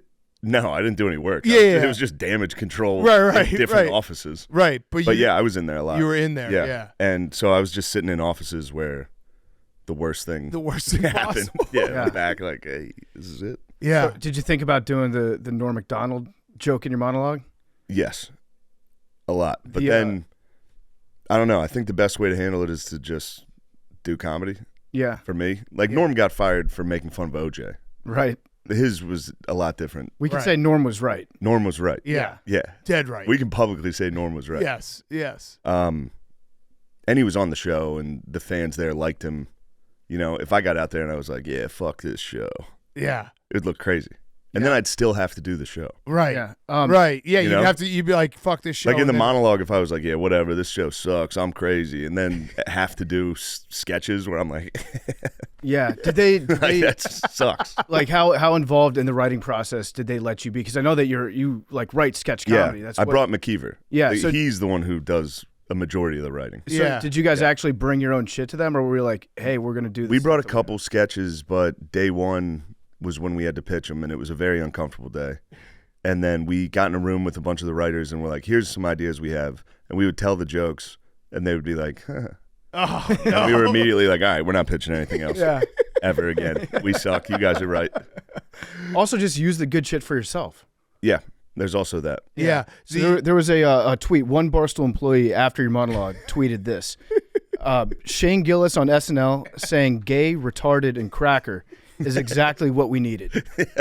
Do you think is that You tweet? saved America. Is that? That felt good, is honestly. that- would you say that tweet's more gay or retarded? I would say that's fucking, no, that's You know who neither, tweeted bro. that? Who? Will. Yeah, Will Compton. Incredible. You're like, we're like, dude, it It was. was Will, it was retarded. Yeah. Will was just like, Shane Gillis just saved America. Yeah, there was a lot of pressure on that fucking monologue. Did you? So the big question though is, and Hold on, there's one here. This one's my favorite. It's like Shane Gillis bringing back calling things gay and retarded on SNL like we used to in middle school, and it's oh shit, I'm airplane mode. It's this Michigan fan that's like, that shit means something to me, man. Like a guy crying, like, it means something to me. the big question is though, was there ever even like a small part of you that was like, maybe I should do the Bud Dwyer? Because you said you were going to do the Bud Dwyer. Yeah, I said I was going to kill if I ever got back, I would say live from my mouth, this fucking gun, kill myself. But like, obviously, I don't want you to die. I would have been that would have been the coolest. But was there a small part of you that's like, what if I did? It's like almost like getting on the top of a tall building. You're like, what if I jumped? Yeah. There's obviously I understand I would be the coolest guy of all time. But If I got back on SNL and blew my head off on live television, That might be the biggest entertainment story of all time, it'd be up there. right? Yeah. I mean, Bud Dwyer was huge, yeah, Yeah. and that was just some fucking guy, yeah, whatever Oh. he was. that would have. I mean, there was a small part of me watching it, being like, He what if he might. did? I actually think they Like, would have hey, had it's to good to be cancel. Like they would have canceled SNL. Yeah, Yeah, no shit. I canceled NBC. I think it's I got a gun especially into because the you studio. said you were going to do it too. You like telegraphed it. They're like, why would they let him on? just no live television ever again for anyone. The gambling sketch you did felt very pointed. That had nothing to do with me. I didn't write that. Because I was watching it live with my wife, and Yeah. she literally was just staring at me the entire time that sketch was going. Yeah. She was like, "Huh," and I was just like, "What? Yeah, that was a good one. Yeah, I was liked great. that. Yeah. So I mean, yeah, your stuff is the stuff you do with McKeever is incredible, and you have a new show coming on Netflix, Netflix, Tires, yeah, that Tires. you paid for yourself, Yes. which is awesome. Yeah. So you were just like, "Fuck it, I'm gonna do this show. Yeah. And I want my friends to be in it." Was there ever a doubt like you would get to this point where it's like I can now bring all my friends along and pay for this shit? Well, the reason I'm friends with them is like they're good. All right. You know, I have a bunch of friends that I didn't bring along. Oh shit! Sass is like listening to this right now. Francis. Oh, Nate. Fuck you, Nate. Nate in the corner. Yeah. No, Francis is in it. Oh, Francis is actually in it. Francis Yeah. Okay. Yeah, no, it wasn't like that. I mean, like these guys, it's not like I'm bringing that. They're great. Like McKeever and the guy that's in it, who's like actually the main character, is Steve Gerben, and people are gonna love him. He's as funny as it gets. Yeah. Yeah. It's gonna be It's easy to work with those guys. Were you feeling like this is a big risk to fund it myself, or you're like, I know it's going to be funny? No, because we did it with Gillian Keeves. I funded that. Yeah. And it was like, we can just put it behind a paywall and I'll at least make it back. Right. Or close to make it back. Right. And then with me, it's easy because if we put all these sketches out, even if I didn't make the money back, it'll result in ticket sales. Right. And I'll make the money back Yeah. that way. It's also nice to just run it yourself so nobody Yeah. has any chance of telling you, like, hey, take this out, don't do this. Yeah. Or, like, get embarrassed if somebody doesn't like one of the sketches that you do. Yeah. Like, that's a nice bit of freedom. That's hard. That was hard about SNL, is having zero creative control, really. Right. Because I never work with other people. Right. It's always me and my friends or stand-up. Yeah. Mm-hmm.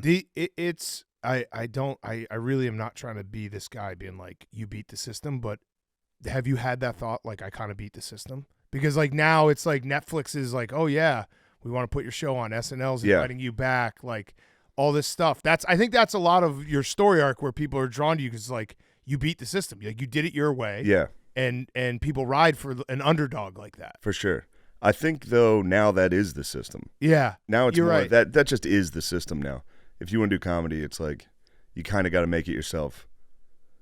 That's Yeah. it, Yeah, it's you like know? we're talking to Stavi about that. And, Yeah, like Stavi's another guy. doing your own thing Yeah. and having all that control. It's really the way to go.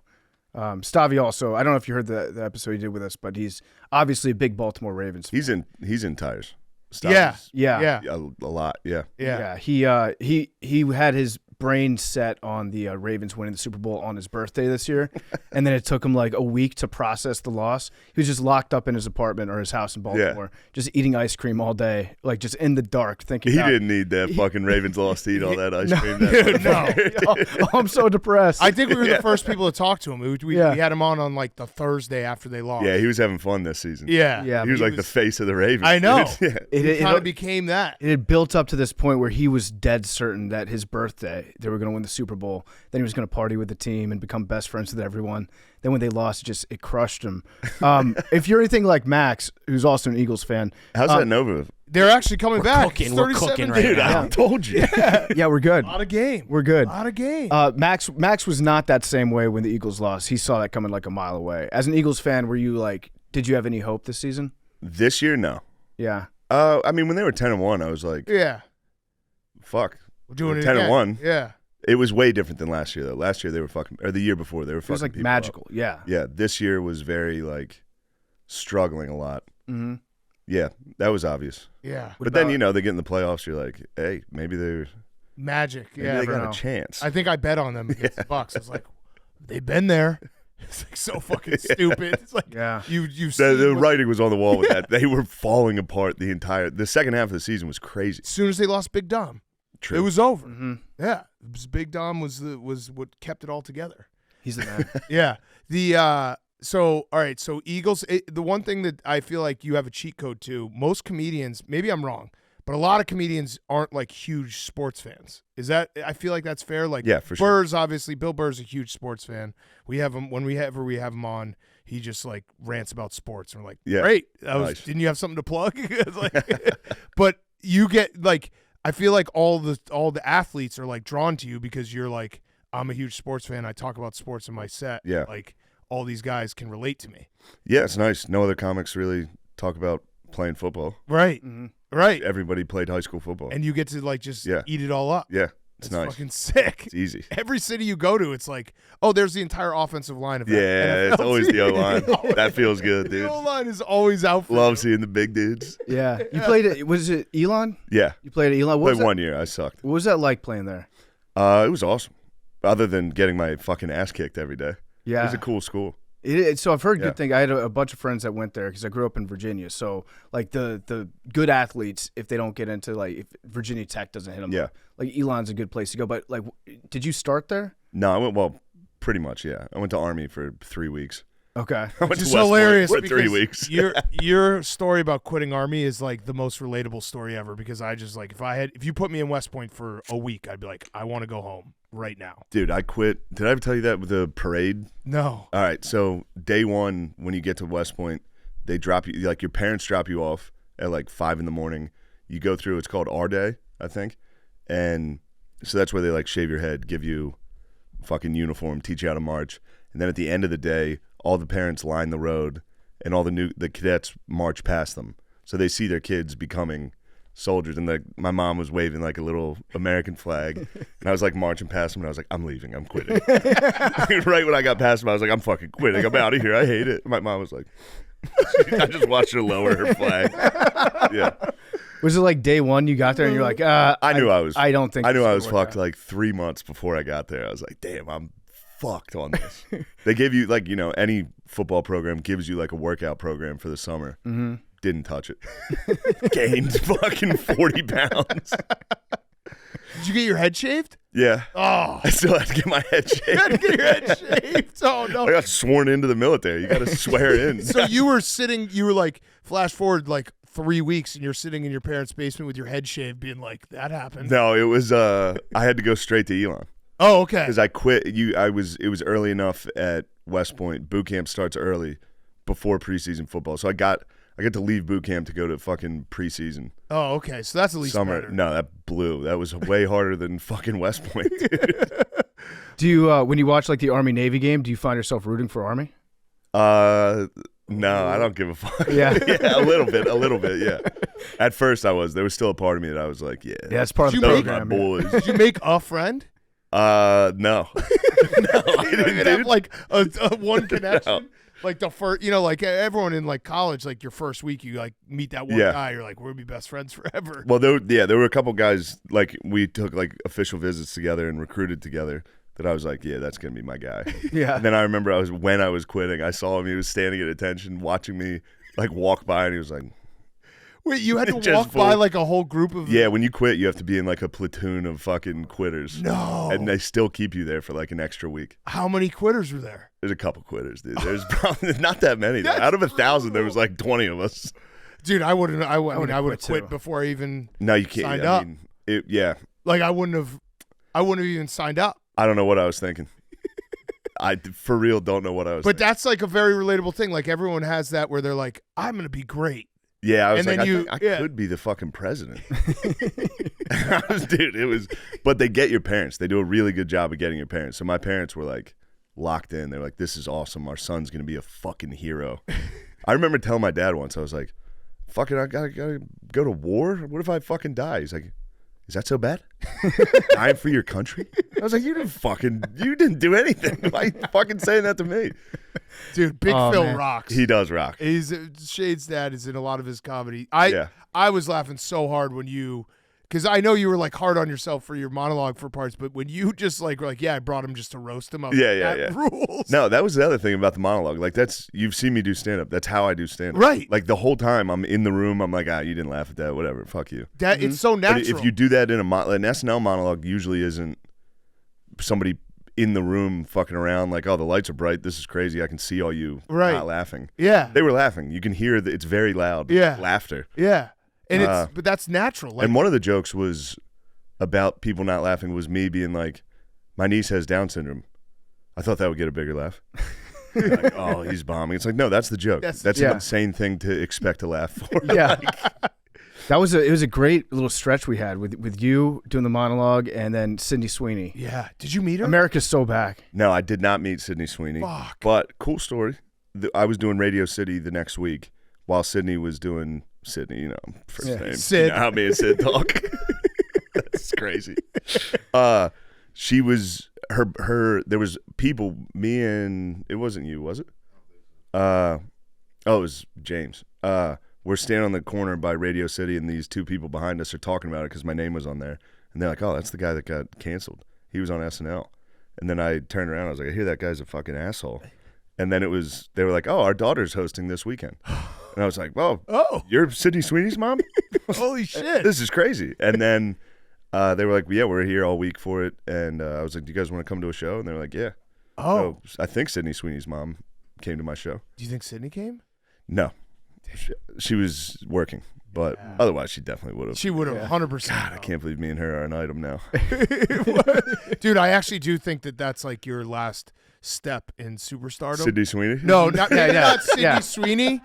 But like I'm gonna predict it. Like I do think you're gonna date like a Hollywood like A-lister, and everyone's gonna be like, "That's our hero, Shane." Bro, no chance. Yes. Any of these girls would put up with what I do. That's not true. No, yeah. You're Bro, funny I beats literally everything. no. If a girl's with me, she watches me play Xbox for 7 hours. They don't stick around, dude. What's your game? I can't change. Right, it fluctuates, but usually FIFA. How pumped are you for college football? I'm dead when that comes out. I'm shutting it down. My whole life is gonna be over. Yeah.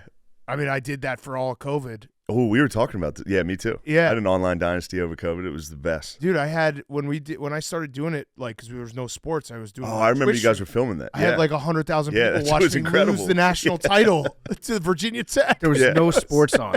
We were It was so awesome. starved for sports. We were like, I would watch Big Cat play video game sports because I get to see the green grass and I get to see a ball and it looks like the scores on the TV and I feel like I'm actually watching. It was sports. great. And it was like fucked up in my house too, because my wife would just be like, "Why are you down?" I'm like, "We had a fucking tough game against Baylor this week." Baylor, they were tough. Me and my friends had. Well, they're not even like they are my friends now. But so when I left Elon, I got an underage drinking and just left Elon. I never went back to handle that It's issue. a theme now, yeah. Yeah. So then, like a year later, I got a warrant for my arrest in North Carolina. Yes. And so my dad had to drive me back. This is ultimate rock bottom. I'm going to like Harrisburg Community College a year after I was supposed to be at West Point. And my dad had to drive me from Pennsylvania to North Carolina to go to court. And so I had to get community service. So I just coached like Pee Wee football team. This was all my friends' little brothers. Yeah. It was the best. I actually loved it. Yeah. But then me and those kids had an online dynasty together. I was like 23. They were all like fifth graders. I was fucking running the score up on them.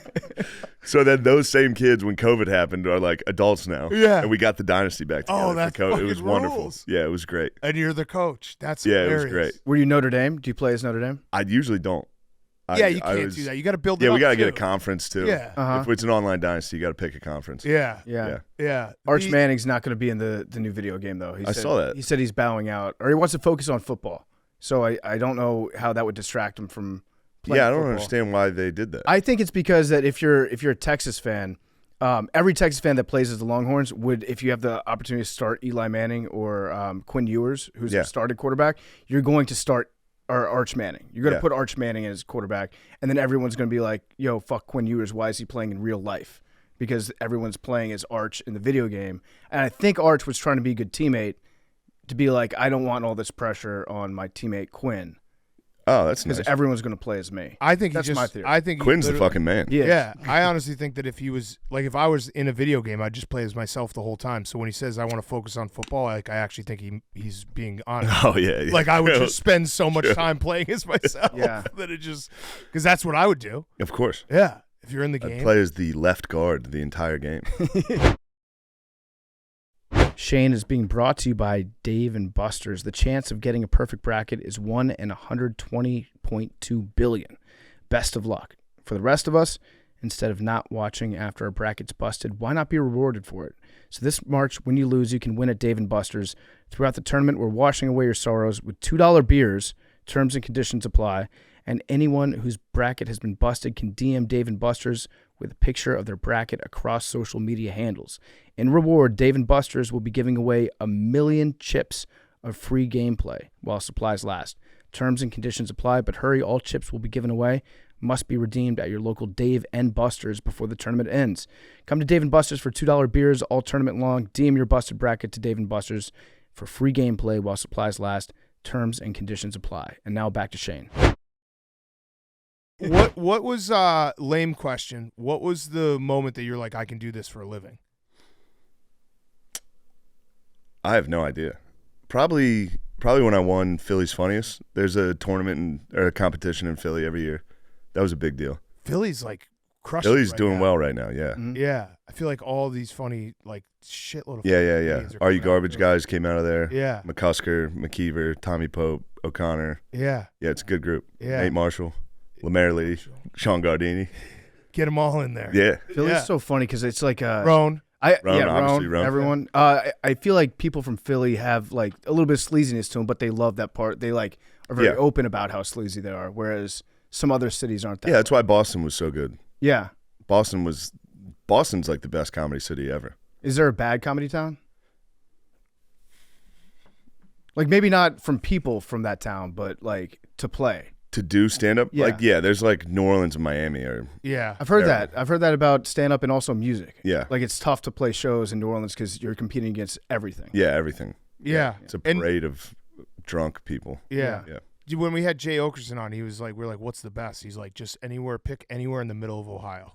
Ohio's good. Yeah, he's like, "It Ohio's rocks." nice. It's just the most average Boston, people. I think Boston and Philly those are my favorite. Yeah, Boston's always good. yeah, That was like the first place I sold out a club yeah. was Boston. And now you're gonna Yeah. maybe you're doing arena. You're doing one in Doing some LA. arenas. Yeah, we'll Yeah. see how that goes. I don't know how comedy fits in an arena, but whatever. Yeah, We'll and then see. That's gonna- forward Madison Square Garden. Yeah. Probably. That's Yeah. gotta be wild going out, not being able to like see the back of the club.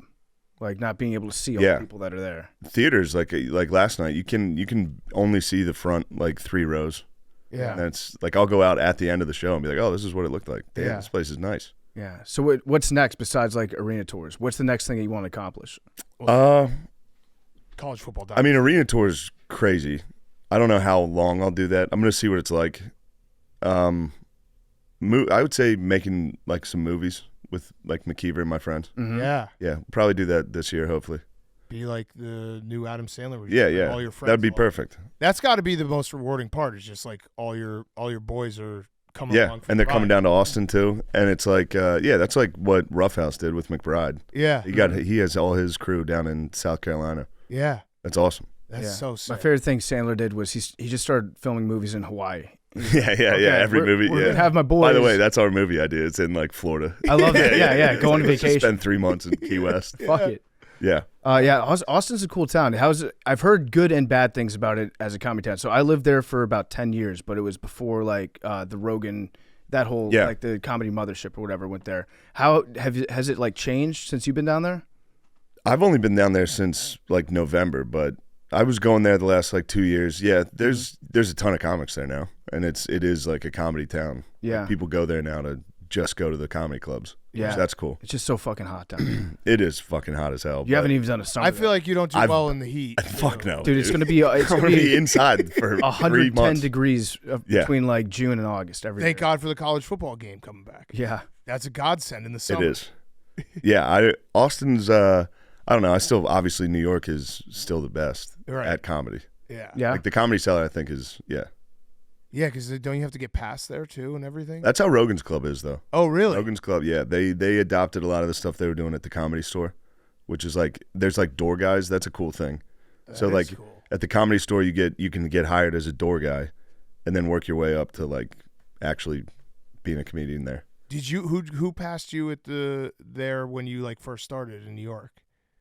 Wait, which club you mean, or Yeah, or like which the how did that Stand? process? The Stand Comedy Club booked me pretty early. Yeah. And then the Cellar I auditioned.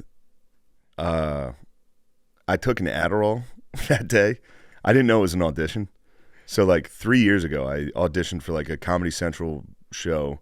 It was Comedy Central Live at the Cellar, and I was hungover. I took an Adderall during the day, which I can't perform. If you take an Adderall, I can't do stand up. I cannot. I don't know what it is. Yeah. I just get too focused. Like nothing's funny. Like I'll say something, and be like, "Why would I say that?" It doesn't even make sense. But I just bombed my audition, and then like 2 years later, they were just like, "Do you want to work here?" It's like, "Yes, Yeah. please." That rocks. Do you remember That's a great story. Whatever. at the Super Bowl? No, that was No, I suck. Whatever. Did Did you take an Adderall? I wish. I'd be flying. You remember at the Super Bowl? Was it last year when you were staying with Bert? Yeah. And we showed up, and then Max was texting. Who were you texting with? Dallas Goddard. Yeah, Dallas Fake Goddard. Dallas Sup, Goddard. player? But it was like Sup, it was like a player? different Dallas Cooling. Goddard or something. It was a Different Dallas. Dallas Goddard's friend that was also named Dallas. Yeah. Who also knew my mutual. I mean, I got fucked there. That was bullshit. Anyone would have thought that was Dallas Goddard. Yeah, but except for the fact that he was asking what you were doing the night before the Super Bowl. Yeah. Yeah. Dallas Goddard wants That to come was a hang pretty out. good. Yeah, but Shane took your phone and texted him, "What's up, player?" Sup, big time player. It Yeah. was like sup. It was sup. And then- It was sup. It was Then I took it sup again. player, Sup and then sup player. And then I think there was he's- 2 players. And he said, "What's up with you?" And you wrote back, "Coolin'." It was sup, no answer, and then sup, big player. sup, big player. Is it exhausting hanging out with Bert? Because I feel like that dude. I feel like that dude doesn't stop. I think we like went into your room. Oh, I Like, was yeah, that Super Bowl. I was like, because yeah, he that films was- everything. yeah, that was it's fucking kind of like exhausting. Barstool. Yeah, I don't like. Yeah, obviously, I don't like being on camera. Yeah, it's a lot. Yeah. But he's cool with it. Yeah. Like Bird will be like, "Hey, everybody, we're doing this activity." I'm Right. just not. I'm not doing that. yeah. Yeah, I And he'll think leave me alone. that morning you were hungover, you're sleeping in, and then Bert just opened up your bedroom door, just completely naked, and shook your dick in your face. yeah. Dude, Morning. that week was hell. That was a long week. That was a long week. I mean, we've Day one on Monday day you one. texted me and you're like, "I'm gonna take it easy this week," and then flash forward to like 1 a.m. and Shane and I were not taking it easy. Yeah, And it was like, this is Monday night, and you're we did not take it easy. did not We take did the it easy. opposite of taking it easy. Went as hard as you can when you're supposed to be taking it easy. That was a mistake. Yeah, Yeah, that was a mistake. That set the tone for the week. The rest of the week, I was trying to catch up from Once Monday. you do what we're doing Monday, yeah, it doesn't really get easier. Yeah. After that. Yeah. And then spending that whole week in the house with like Bert and like 5 other comics, just constantly like, "Come on, we're doing a podcast. We're filming something." I'm like, I'm not doing a fucking podcast. Yeah. There's a podcast he did. It's crazy how shitty I look. It was Busting with the Boys on Bert's cooking show, and I was just walking around, and they were like, "Shane, get on." I was like, "Dude, no." I didn't talk. I didn't say a word the entire podcast. I sat. I did one with Barstool too, where I didn't talk. Oh yeah, It was with KFC. Kevin and I literally, fights. you can do a word count on that. Yeah. I did not speak for like 2 straight hours. I do feel bad because I was I begging. was in the fucking sun. Too. Yeah, Just yeah. sitting there getting sunburned. You do a lot of podcasts. Yeah, and I don't think it's good for me. Why? I don't want to get overexposed. You're the Taylor Swift for white men. No, dude, shut up. Yeah. Yeah. There's only like so many jokes that you can say, or like so many hours where you can be on. Well, you Yeah. have your own podcast. Yeah. And I have my own Successful. podcast. And yeah, I like this though. This is nice. Yeah. I've I was wanted trying to to do make this. it. I wanted know. to do this, and I know how much you were trying to make it really. And I went. I was like, picked you dude, up. I'll do it. I Yeah. promise I'll do it. Yeah. We sent in the big guns. We had Hank get drunk with you. Hank got real drunk. Yeah. Hank's Yeah. mission last night was How's like, Hank doing? I don't know. He's still young enough. Yeah, he seemed to be handling it well because when we were leaving, he was banged up. Mm-hmm. I was like, this guy's gonna be. He's not gonna make it Dude, tomorrow. he's on a hot streak. He like lost his phone last weekend, hanging out, booking guests on the He got podcast fucked this up weekend. last night. Did he really? Yeah, he got fucked up, but so did we. Nate, you were terrible. You embarrassed yourself. Yeah. Nate's actually that's my friend Nate. He's a black pedophile. What's the origin of that? Because I think you said that. Oh, I said it in front of Jerry Rice. Jerry Rice laughed at it. You were so. doing it. Yeah, you were doing a show all at Super the Bowl. Super Bowl Yeah, in front of like NFL nightmare. legend. Literally comedy nightmare show. In front, like at a dinner table, right? Yeah, it was this guy he's a very rich guy, and he was like, "Do you want to come to this dinner?" And then it was, here's the list of the people that are going to be at the dinner, and it was for real. It was like Dan Marino, Steve Young, Jerry Rice, Michael Vick, Ed Reed, Shannon Sharp, Tony Gonzalez, Jim Kelly, Thurman Thomas. Like, it was the coolest fucking Right. McNabb. And then he was like, "Can you do stand-up?" He's like, "Do you want to do stand-up?" And I was like, "Dude, I can't. There's no stage or mic. It's literally in a steakhouse." Right. He's like, "Yeah, just stand up and do." Make us laugh. Oh. And I did say no, and he was cool with it at first. And then I realized how much he wanted me to do it, so I was like, all right, I'll do it. So I just had to stand up. And I was sitting next to Jerry Rice. So I stood up at the table, started doing stand-up, and I saw Jerry Rice, like, at the beginning laughing, and then just Look at his phone. literally, this is a 5-minute set, and he's Yeah. already like this, standing next to me, like. And then I ended it. I was like, whatever, that's fucking Shannon Sharp. Don't tell Cat Williams I suck. this is my friend Nate. He's a black pedophile. And I watch Jerry always go, ha. Like, nice, dude. That's a good close. Yeah. It made him laugh. Yeah. Made him laugh. That's like he basically did the like, oh, you do stand up, tell me a joke. Yes, but he was a big stand-up fan, and he wasn't that type of guy. That's brutal. I'm sure you get that a lot. And he let me go though. Like he gave a speech at first, and then he was like, and now, and then I was sitting next to him. I was like, no, I'm not going on. Right. And he was like, all right, that's fine. Yeah. He was being nice. Did Lil Shane want to grow up to be a comedian or a football player? Definitely football. And then or a United States soldier. I wanted to be a fucking U.S. Army soldier and protect this country. Yeah. I wanted to protect quarterbacks in the country. Not a big deal. But then, I would say like junior or senior year of high school, I was like, it was when Old School came out, the movie Old School, and I remember watching my dad like love it. Yeah. I'd be like, damn, I wish I was Will Ferrell. Yeah. And that's when that kind of started. Yeah. Will Ferrell. Yeah. I mean, we're about the same age. That string of movies was like even like Old School, Wedding Crashers, all those. Yeah. Fuck, this is awesome. These guys rock. Yeah, that was the best. Yeah. I did always fuck around. Yeah. I was always trying to be funny. That was like the golden age for us, at least growing up at comedy. It was like mid 2000s. I was talking to my buddy Big T like 2 days ago, and he was like, "They haven't made a good comedy movie since like 2015." Or do you think that there's like not as good comedy movies coming out? No, they haven't really. Like Hangover was probably one of the last great ones. Yeah, they Everyone don't really talked make about. Yeah. Like I guess Trainwreck got a lot of. I mean, that was pretty funny, but still, the Trainwreck, the lady, the girl one. Yeah. Bridesmaids was funny. Lady comedy. The girl comedy. Ghostbusters. Really Like, oh yeah, girls can be funny. Girls are good. Yeah, they're very funny. Yeah, very funny. That one. Funny I mean, I actors. love Melissa McCarthy. Yeah. Yeah. It is crazy though because it feels like every comedy now has to be like a sad story too. Where it's like even I love that movie that Pete Davidson did, the one Staten Island stuff. Yeah, that was great and it was funny. Yeah. But or like even like Silver Linings Playbook, which has funny moments. God, but I it's love like, Silver Linings. Yeah, Playbook, dude. but it's like also very serious. So you got to save comedy. You gotta bring no big deal. I'm not trying to put pressure on you, but no, but you're gonna make movies, comedy movies set in Florida, and it's gonna bring this country back. yeah, True. And as long as you say like a couple slurs, I can say Compton, cracker. Yeah, Will Compton would be like, this fucking rocks. Will Compton. Comedy's back, dude. He said cracker on NBC. This guy said gay. Yeah. Thank you for your service. That was big, dude. Yeah, it was. It was a crazy run. Did they say I it? got bitch, whack off, Yeah. gay, retard. They tried to- I got some wild shit on there. Did they try to stop you with any of that? No, Lauren was awesome with that. That's There was one moment where, in between rehearsal, where I ran the monologue and I forgot all those. I'd left all those out, and then in between rehearsal and the actual show, you have like a half hour, and I was sitting with him, and I was like, I didn't do everything I was gonna do, and here's some of the words I'm gonna say. And a lady was in the office with us, and she got up to like be like, I'll go check and see if we can say those, and he was like, don't check. Wow. He was like, just go do it. That's cool. Yeah, Did he Lauren's awesome. Did he have a moment where he's like, I fucked up? He had been like that. He Yeah, did, he had your from back. day one. He Yeah. was like, I wanted you on the show. Yeah. Yeah, That's yeah. I mean, it was we were talking in the car, like, not that it's the same because yours is very different that it happened like that, but we had the similar thing with Barstool Van Talk where it's like, get the show, lose the show. Yeah. And everyone's like, congrats. And everyone's like, you guys suck. Congrats. Yeah, that was tough. The amount of like when they announced me on Right. SNL was just a million. Congrats, dude, you did it. Mm-hmm. And then I didn't have time to respond to any of them. So then 5 hours later, whenever I started getting canceled, people were like, it's okay, dude, you're gonna be okay. And then 3 days later, 4 days later, when I got fired, it was like, fuck them anyway, dude. Fuck that job. It's a lot. I didn't reply to any of them. So you get to see someone be like, congrats, SNL's amazing.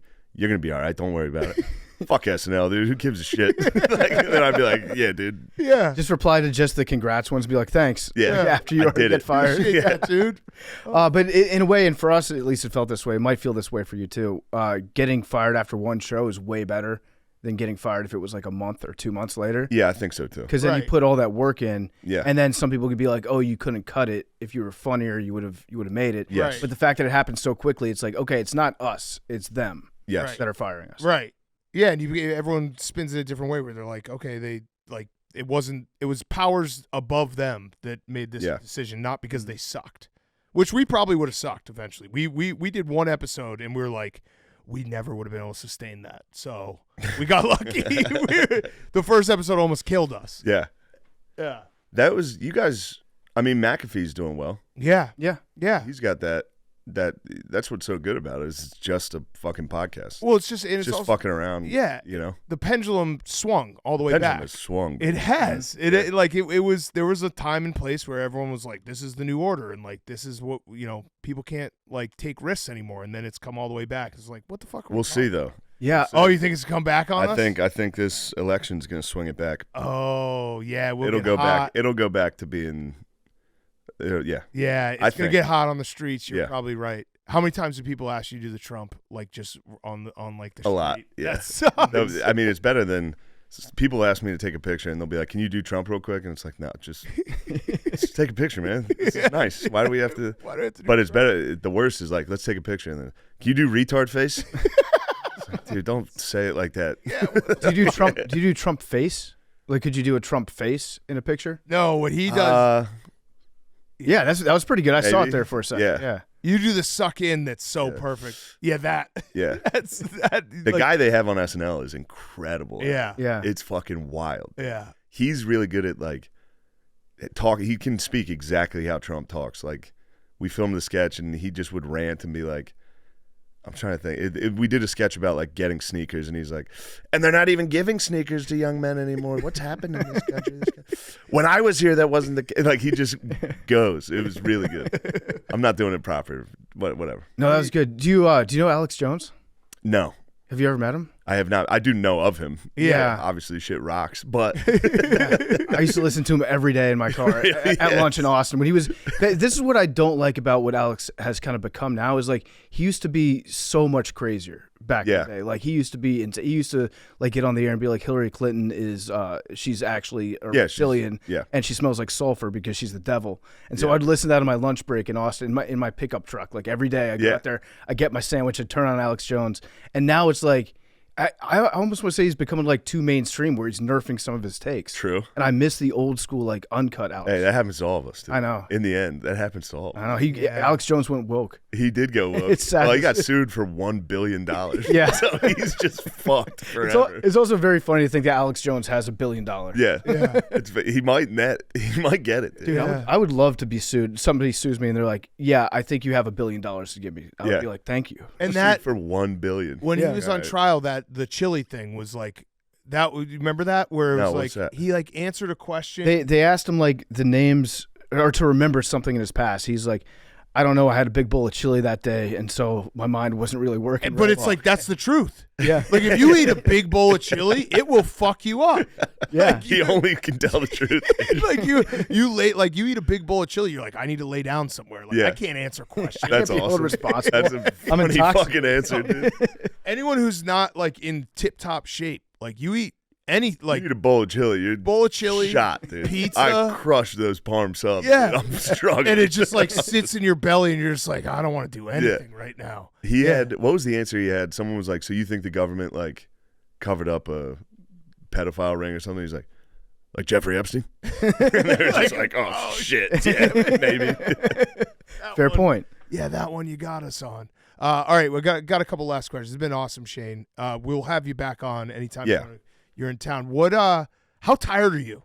Your fucking your schedule is insane. No, it's not. That's the thing. That's one thing that's it's just as hard as it was. It was harder when I would have to do like 6 shows every fucking weekend at clubs. Right. In the middle of fucking Ohio. Right. You know? Or like you'd have to go to the Albany Funny Bone and it's a blizzard and you have to perform 6 shows. Yeah. And it was Thursday to Sunday every fucking week. That's a lot. Now it's like it's easier. Yeah. I mean, like you guys like going every single weekend as hard as you guys do. It's crazy. Yeah, that's why most comedians are sober.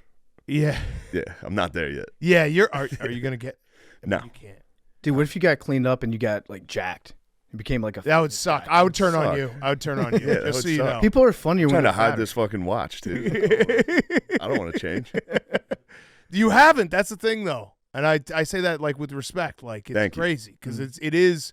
You see people who have success, and it's like, oh, they're a different person now. It's like, I don't. Yeah, I'm old. I'm older though. Right. Like I got it when I was this age. Right. 35, 36 is when it started. That does change it. That's if I got famous when I was like 19, like some of these people. Yeah. That's crazy. Yeah. That would make me an insane person. Little Sass is gonna change. Sass is gonna be a fucking dumbass dude. He's gonna OD or something.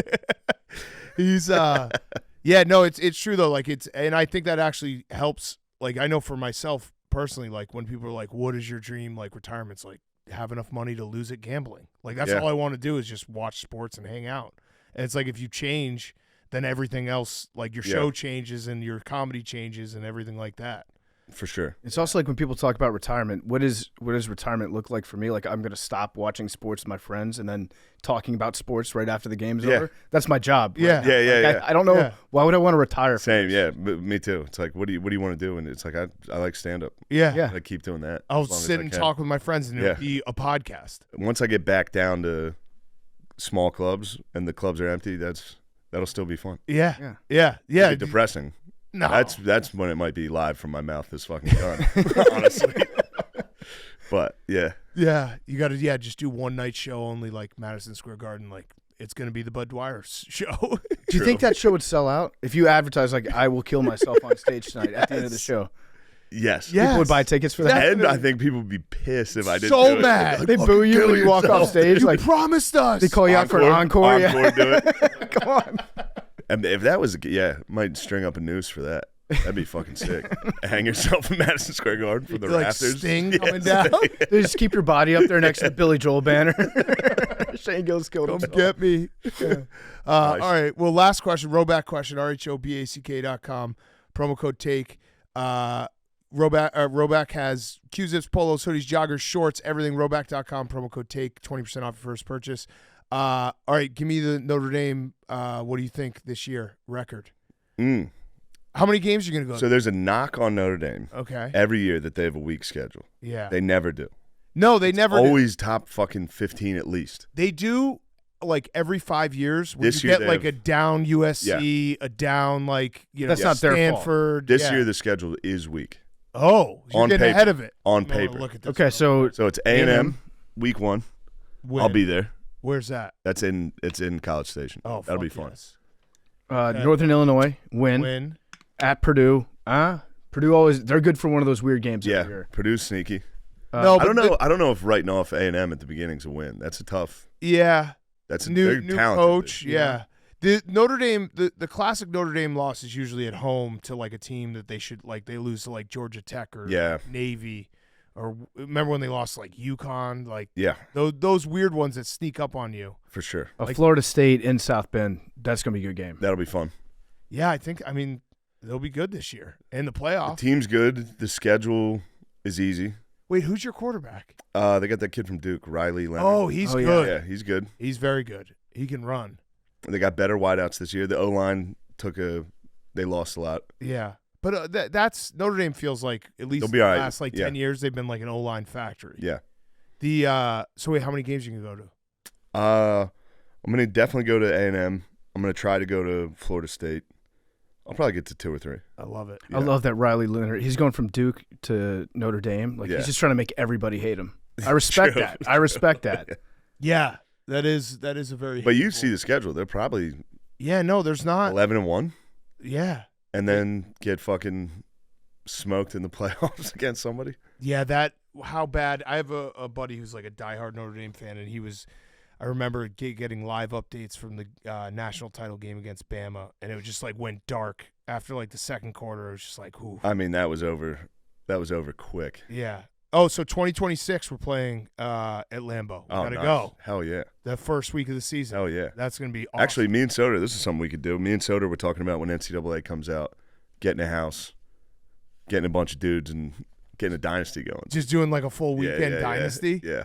I'm in. You're in? Yeah. Fuck yeah. That'd be fun, dude. Although, let me ask you this, because when I did my like whole Twitch thing during COVID, I was always like a good like 9-10 wins, and then I realized just running the ball like wins championships. Yeah. But that's annoying to play against. No, dude, that's how we're. You playing. don't care, all right? So you don't like in like kneeling. I'm kneeling the ball. Okay, all right, good. Because that's like a touchy subject with like online playing. Like, Do you want to play for fun, or do you want to play? No, we're playing to win. Yeah. Yeah. Because then it's like I run the ball like 35 times. Yeah, we're going to manage the clock. And I run this, I spam the same. Oh, I punt, dude. I'll punt. Yeah. It's like basically the same run up the middle and then like a slant that's unguardable. Yeah. And then you just do that over and over. Yeah, you can find glitch plays like that. Yeah. Oh, Like, Notre Dame's playing Army next year too. House Yankee divided Stadium? game. oh, shit. Yeah.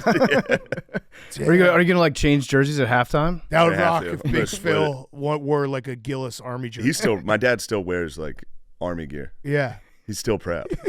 He loves West Point. I mean, you did it. He just loves West Point. He's ashamed of me. He's like, you could never be a cadet. All right. Well, Shane, thank you. Everyone, I mean, you have a tour. You're sold out. So, Yeah.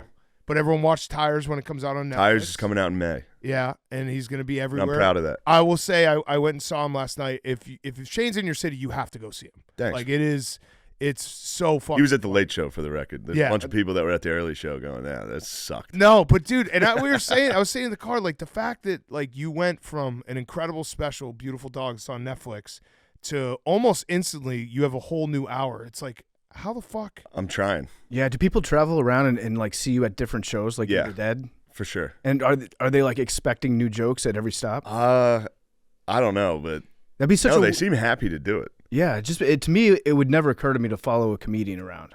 I think this second show would be like, oh, fuck, he's doing the same act. Yeah. I'm not going to go see this. Right. I guess Like it's I know like where the- this joke is going. Yeah. They probably just make friends with people like they know their type. Yeah, and it's yeah. like I like Shane Gillis fans, so I'm just going to travel around and hang out Who with the them. fuck likes them, dude? It's a rowdy group. It is fun. You're That is a mutants. fun group. Yeah, we They had are. that in Arizona when we were playing. Shane and I were playing shuffleboard on the same side of the table, and a guy like comes up, and I was like, I'm gonna have to take a picture. And Shane's like, no, that's one of my mutants. And It's then, one of mine, and dude. I like could 2 see minutes him. later, the guy comes up. He's like, hey, Shane. They're not all mutants now. Yeah. That was back then. They were mutants. That was original. Those are the original podcast mutants. That You were could just, see them coming. You're like, oh, yeah, I you know. can see those guys. They all just right. look like me. It's like I can see me walking over like, oh. It's like, yeah, that's me. you like walk into a room before they even see you. You're like, that guy's going to say hi. 100%. A little bit, yeah. Yeah, if they look like me. Oh. I go, that guy's excited about it.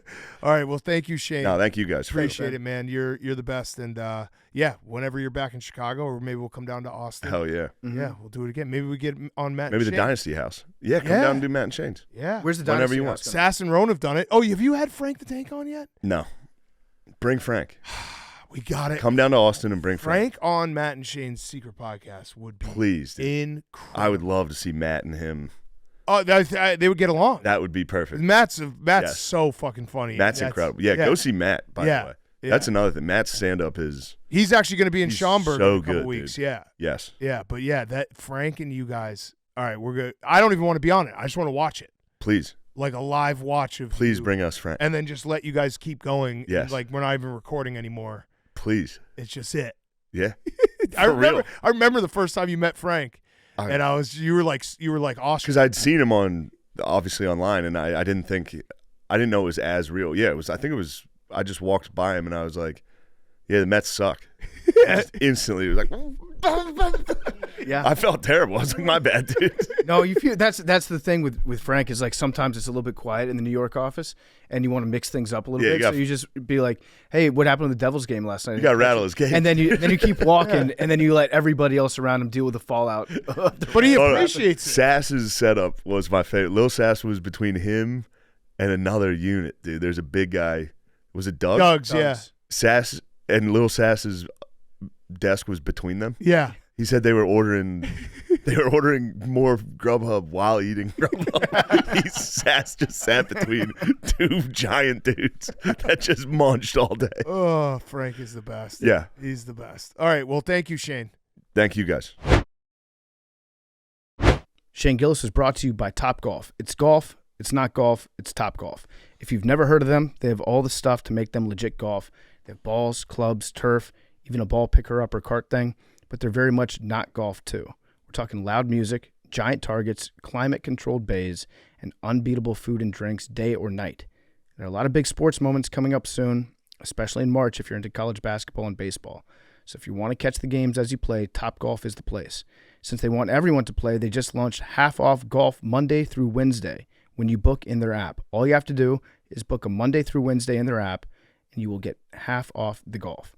Of course, they have some rules. Half off golf Monday through Wednesday applies to gameplay only, isn't offered at the Vegas venue, and it's only available when you book in their app.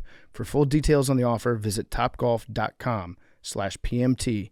Go to that URL, check out half off golf Monday through Wednesday at topgolf.com/PMT. Okay, let's wrap up with Madonline. Hank. College football playoffs should be played on Saturday and the Monday after Super Bowl and should be a national holiday. Wait, Monday after Super Bowl? Saturday before Super Bowl and Monday after Super Bowl. That'd be the longest season ever. Very long break. It would kind of rule though. You get players in the transfer portal playing on the team then. Yeah, you get some new. Just get to add blood. some roster guys. If you do that, you should do the semifinals. Should be like one per week. Yeah, I don't agree with this. I do not agree with this. Does the person realize we already moved the Super Bowl back? Well, let's just focus on trying to get the Super Bowl to President's Day weekend, so we get a Monday after that, and also we can get the Super Bowl to the end of February.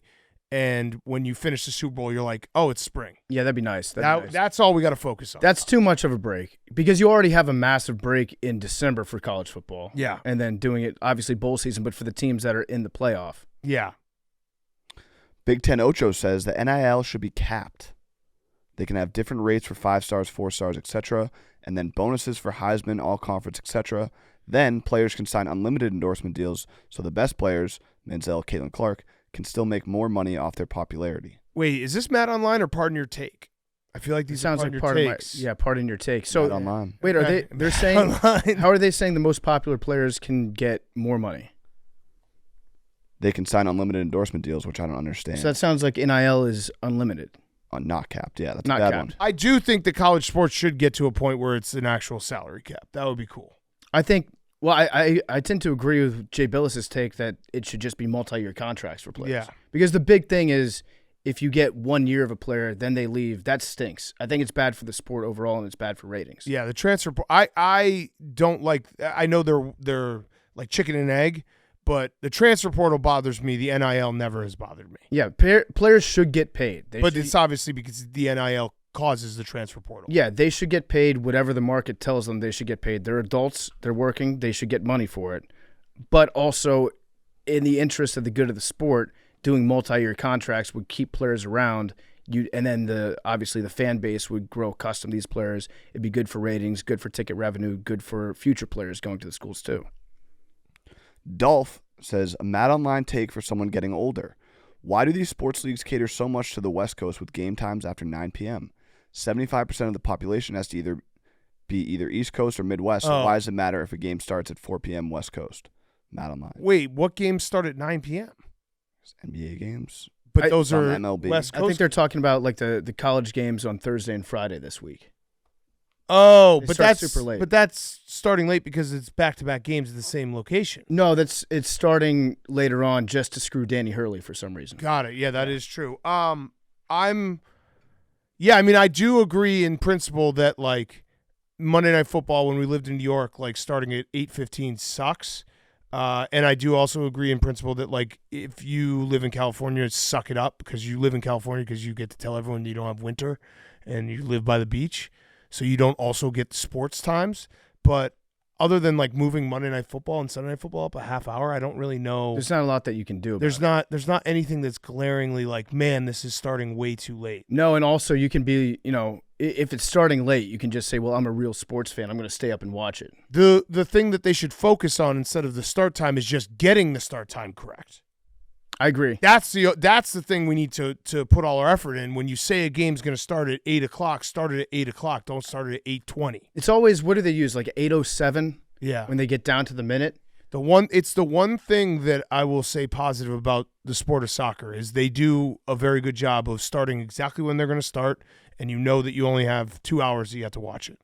Well, unless there's added time. Added time. And But extra it's usually time. never. And then PKs. Yeah, I mean, well, I'm talking about regular season. Like, Yeah. no English Premier League game is going to go more than like 2.5 hours at most. Yeah, they got that right. And honestly, I like waking up and watching EPL on TV. Yeah. I feel like I'm in California. And you know the time is going to start. You know exactly when it's going to start. It would be funny if EPL started to adjust their start times for American audiences, though. Yeah. They should do that, actually. Well, they kind of do with they've added the afternoon games are kind of like that. There should be a midnight game. Yeah. Just for us Americans. We won the Revolutionary War. We should get your soccer. All right, last one. K Nasty is Madonline about Masters TV coverage. This is a good one. Best golf tournament of the year, and we cannot watch all of it live in 2024. It's a joke. Put it all on TV or online. I don't care, but I want to watch it Thursday morning. Also, Keegan Bradley plus 10,000. Okay, so Wait, he said that or you did? He said that. Okay. yeah, just a public service reminder. Re-download the Masters app. The Masters app is beautiful. But it doesn't have every. Yeah, it's got like featured holes and featured groups. I completely agree with this take. It's absolutely insane, but it also is. It's gotten better, though. It has gotten better, but Augusta just loves being able to flex and be like, we get to do whatever the fuck we want. It actually pisses me off. Thursday and Friday, it is what it is because during work and I want to check in here and there. It pisses me off on Saturday and Sunday when you can't watch any live coverage on TV until 2 o'clock. Why is there no way for every major PGA tournament to watch every player at every hole? It's crazy. On an app. A lot of coverage. We've got the technology for it, Hank. Cameras. So we're going to do that for mini golf. Yeah. You won't miss a player. Right, Hank? Yeah, well, that's 36 people, not 150. One good way to shut up anyone that would be upset about And the it's Live PGA horrors. merger would be to just have Saudi Arabia buy infinity cameras. This is what Live's bringing to the table. We're buying, let's say, 20,000 cameras, so we'll have every hole covered, and then we'll build an app where you can just click on each individual golfer and get to see every shot they take. Here's an idea, because the PGA needs money. Why doesn't every player have their own personal app? And you have to download that player's app, and you can watch everything they do forever. And then it also would add the added bonus of being like, oh, this guy has literally no one watching him. Yeah, you get to – or what if every hole has its own app? That would work too. Every hole in America. Yeah, every hole. I like that. Which hole would you download first? Probably the Amen's Corner, whatever the fuck it's called. Yeah. Yeah, or 16. 16 at Augusta would be a good one. With Vern Lundquist just there forever. I'd download 17 at Sawgrass first. Yeah. So we got some Got a ideas 2. for I shot a 2. That's right, Max. Thanks. Yeah, the Masters coverage though sucks. It does piss me off very much every year. I just want to be able to wake up on Saturday and Sunday and put it on my TV. Right. That's all I want. And I think maybe does Golf Channel maybe have some stuff, but it's just ESPN Plus. you just fight it, and then you see it, and you're like, you got your TV on CBS, and now you're just watching Jim Nantz interview Arnie Palmer for the 7,000th time. Just give it to us. Yeah, shout out PGA Tour Live. When we go live, the main feed starts at 6 a.m. and they bounce around for all those tournaments. I think maybe big trackers behind this. All the online golf trackers, they don't want you to see every hole because then you have to follow the Max Homa tracker, the Brooks Koepka tracker. Who's the other guy? Siwoo Kim tracker. Yeah. Tracker, yeah. That was wait, no, who was? Oh, Tony Finau was our friend Colby. He would do that. He would become Tony Finau tracker on the weekends. The tracker world, I would love. We should actually have some of these trackers show up and just interview them. I would like to do that with trackers, and I would like to do that with all the aggregator accounts in the NFL. Just get them in a room together. It's probably just Dove. At one point, the Siwoo Kim tracker just started bashing me from the tracker account. Yeah. Oh, I was like, what the hell is going on here? I've been supporting you for years. He's like, I just hate Philly sports. Remember, I love that. I got into it with the Brooks tracker. We had a jinx off about Brooks. Who do you think is? It was right before the Masters on Saturday, and we just were fucking in the gutter war about jinxing. I would love to. Who do you think is the golfer that has the least amount of followers on their tracker? I don't know. There's probably a couple, rookie who there's a couple someone tough just ones. started. Yeah. Thigala? No, that guy's He's been there. definitely got a tracker. He's got a tracker for sure. That's just Blutman. Plutman's Thigala. He's just all up in Thigala's shit. Yeah, we should get some A trackers. rookie, though. Jake Knapp, he just won a tournament. He has 7 followers. Okay. The tracker. Okay, let's get in early. A Yeah, nap tracker. He's great. He used to be a nightclub bouncer, and he won a few weeks ago. He was in our feature group for our Barstool Corn Ferry event, but Jake Knapp tracker has 7 followers. Get in on it. Yeah. Yeah, and then the trackers, like when a tracker like takes a day off of a tournament, that's illegal. You should be banned from tracking. There was one tracker who was like, I'm going to play 18 this morning, so I won't be able to track. Shut the fuck up. That's your only job. You track. Wait, this dude. That's what you do. You track. This dude, Jake Knapp, was a nightclub bouncer? Yeah. He looks kind of skinny to be a nightclub bouncer, huh? Well, he's jacked. Body him. He's got a great swing. Yeah, he's awesome. He can. You think he crank had the ball. a golf club when he was bouncing? Yeah. Just fucking smash people. All right. Good show. Thanks again to Shane Gillis. Numbers. 40. 8. 20. 77. 3. 18. Where's Pug been? At the vet again? At the vet. He's He been at the really vet. is at the vet Yeah, again? Yeah. This fucking guy.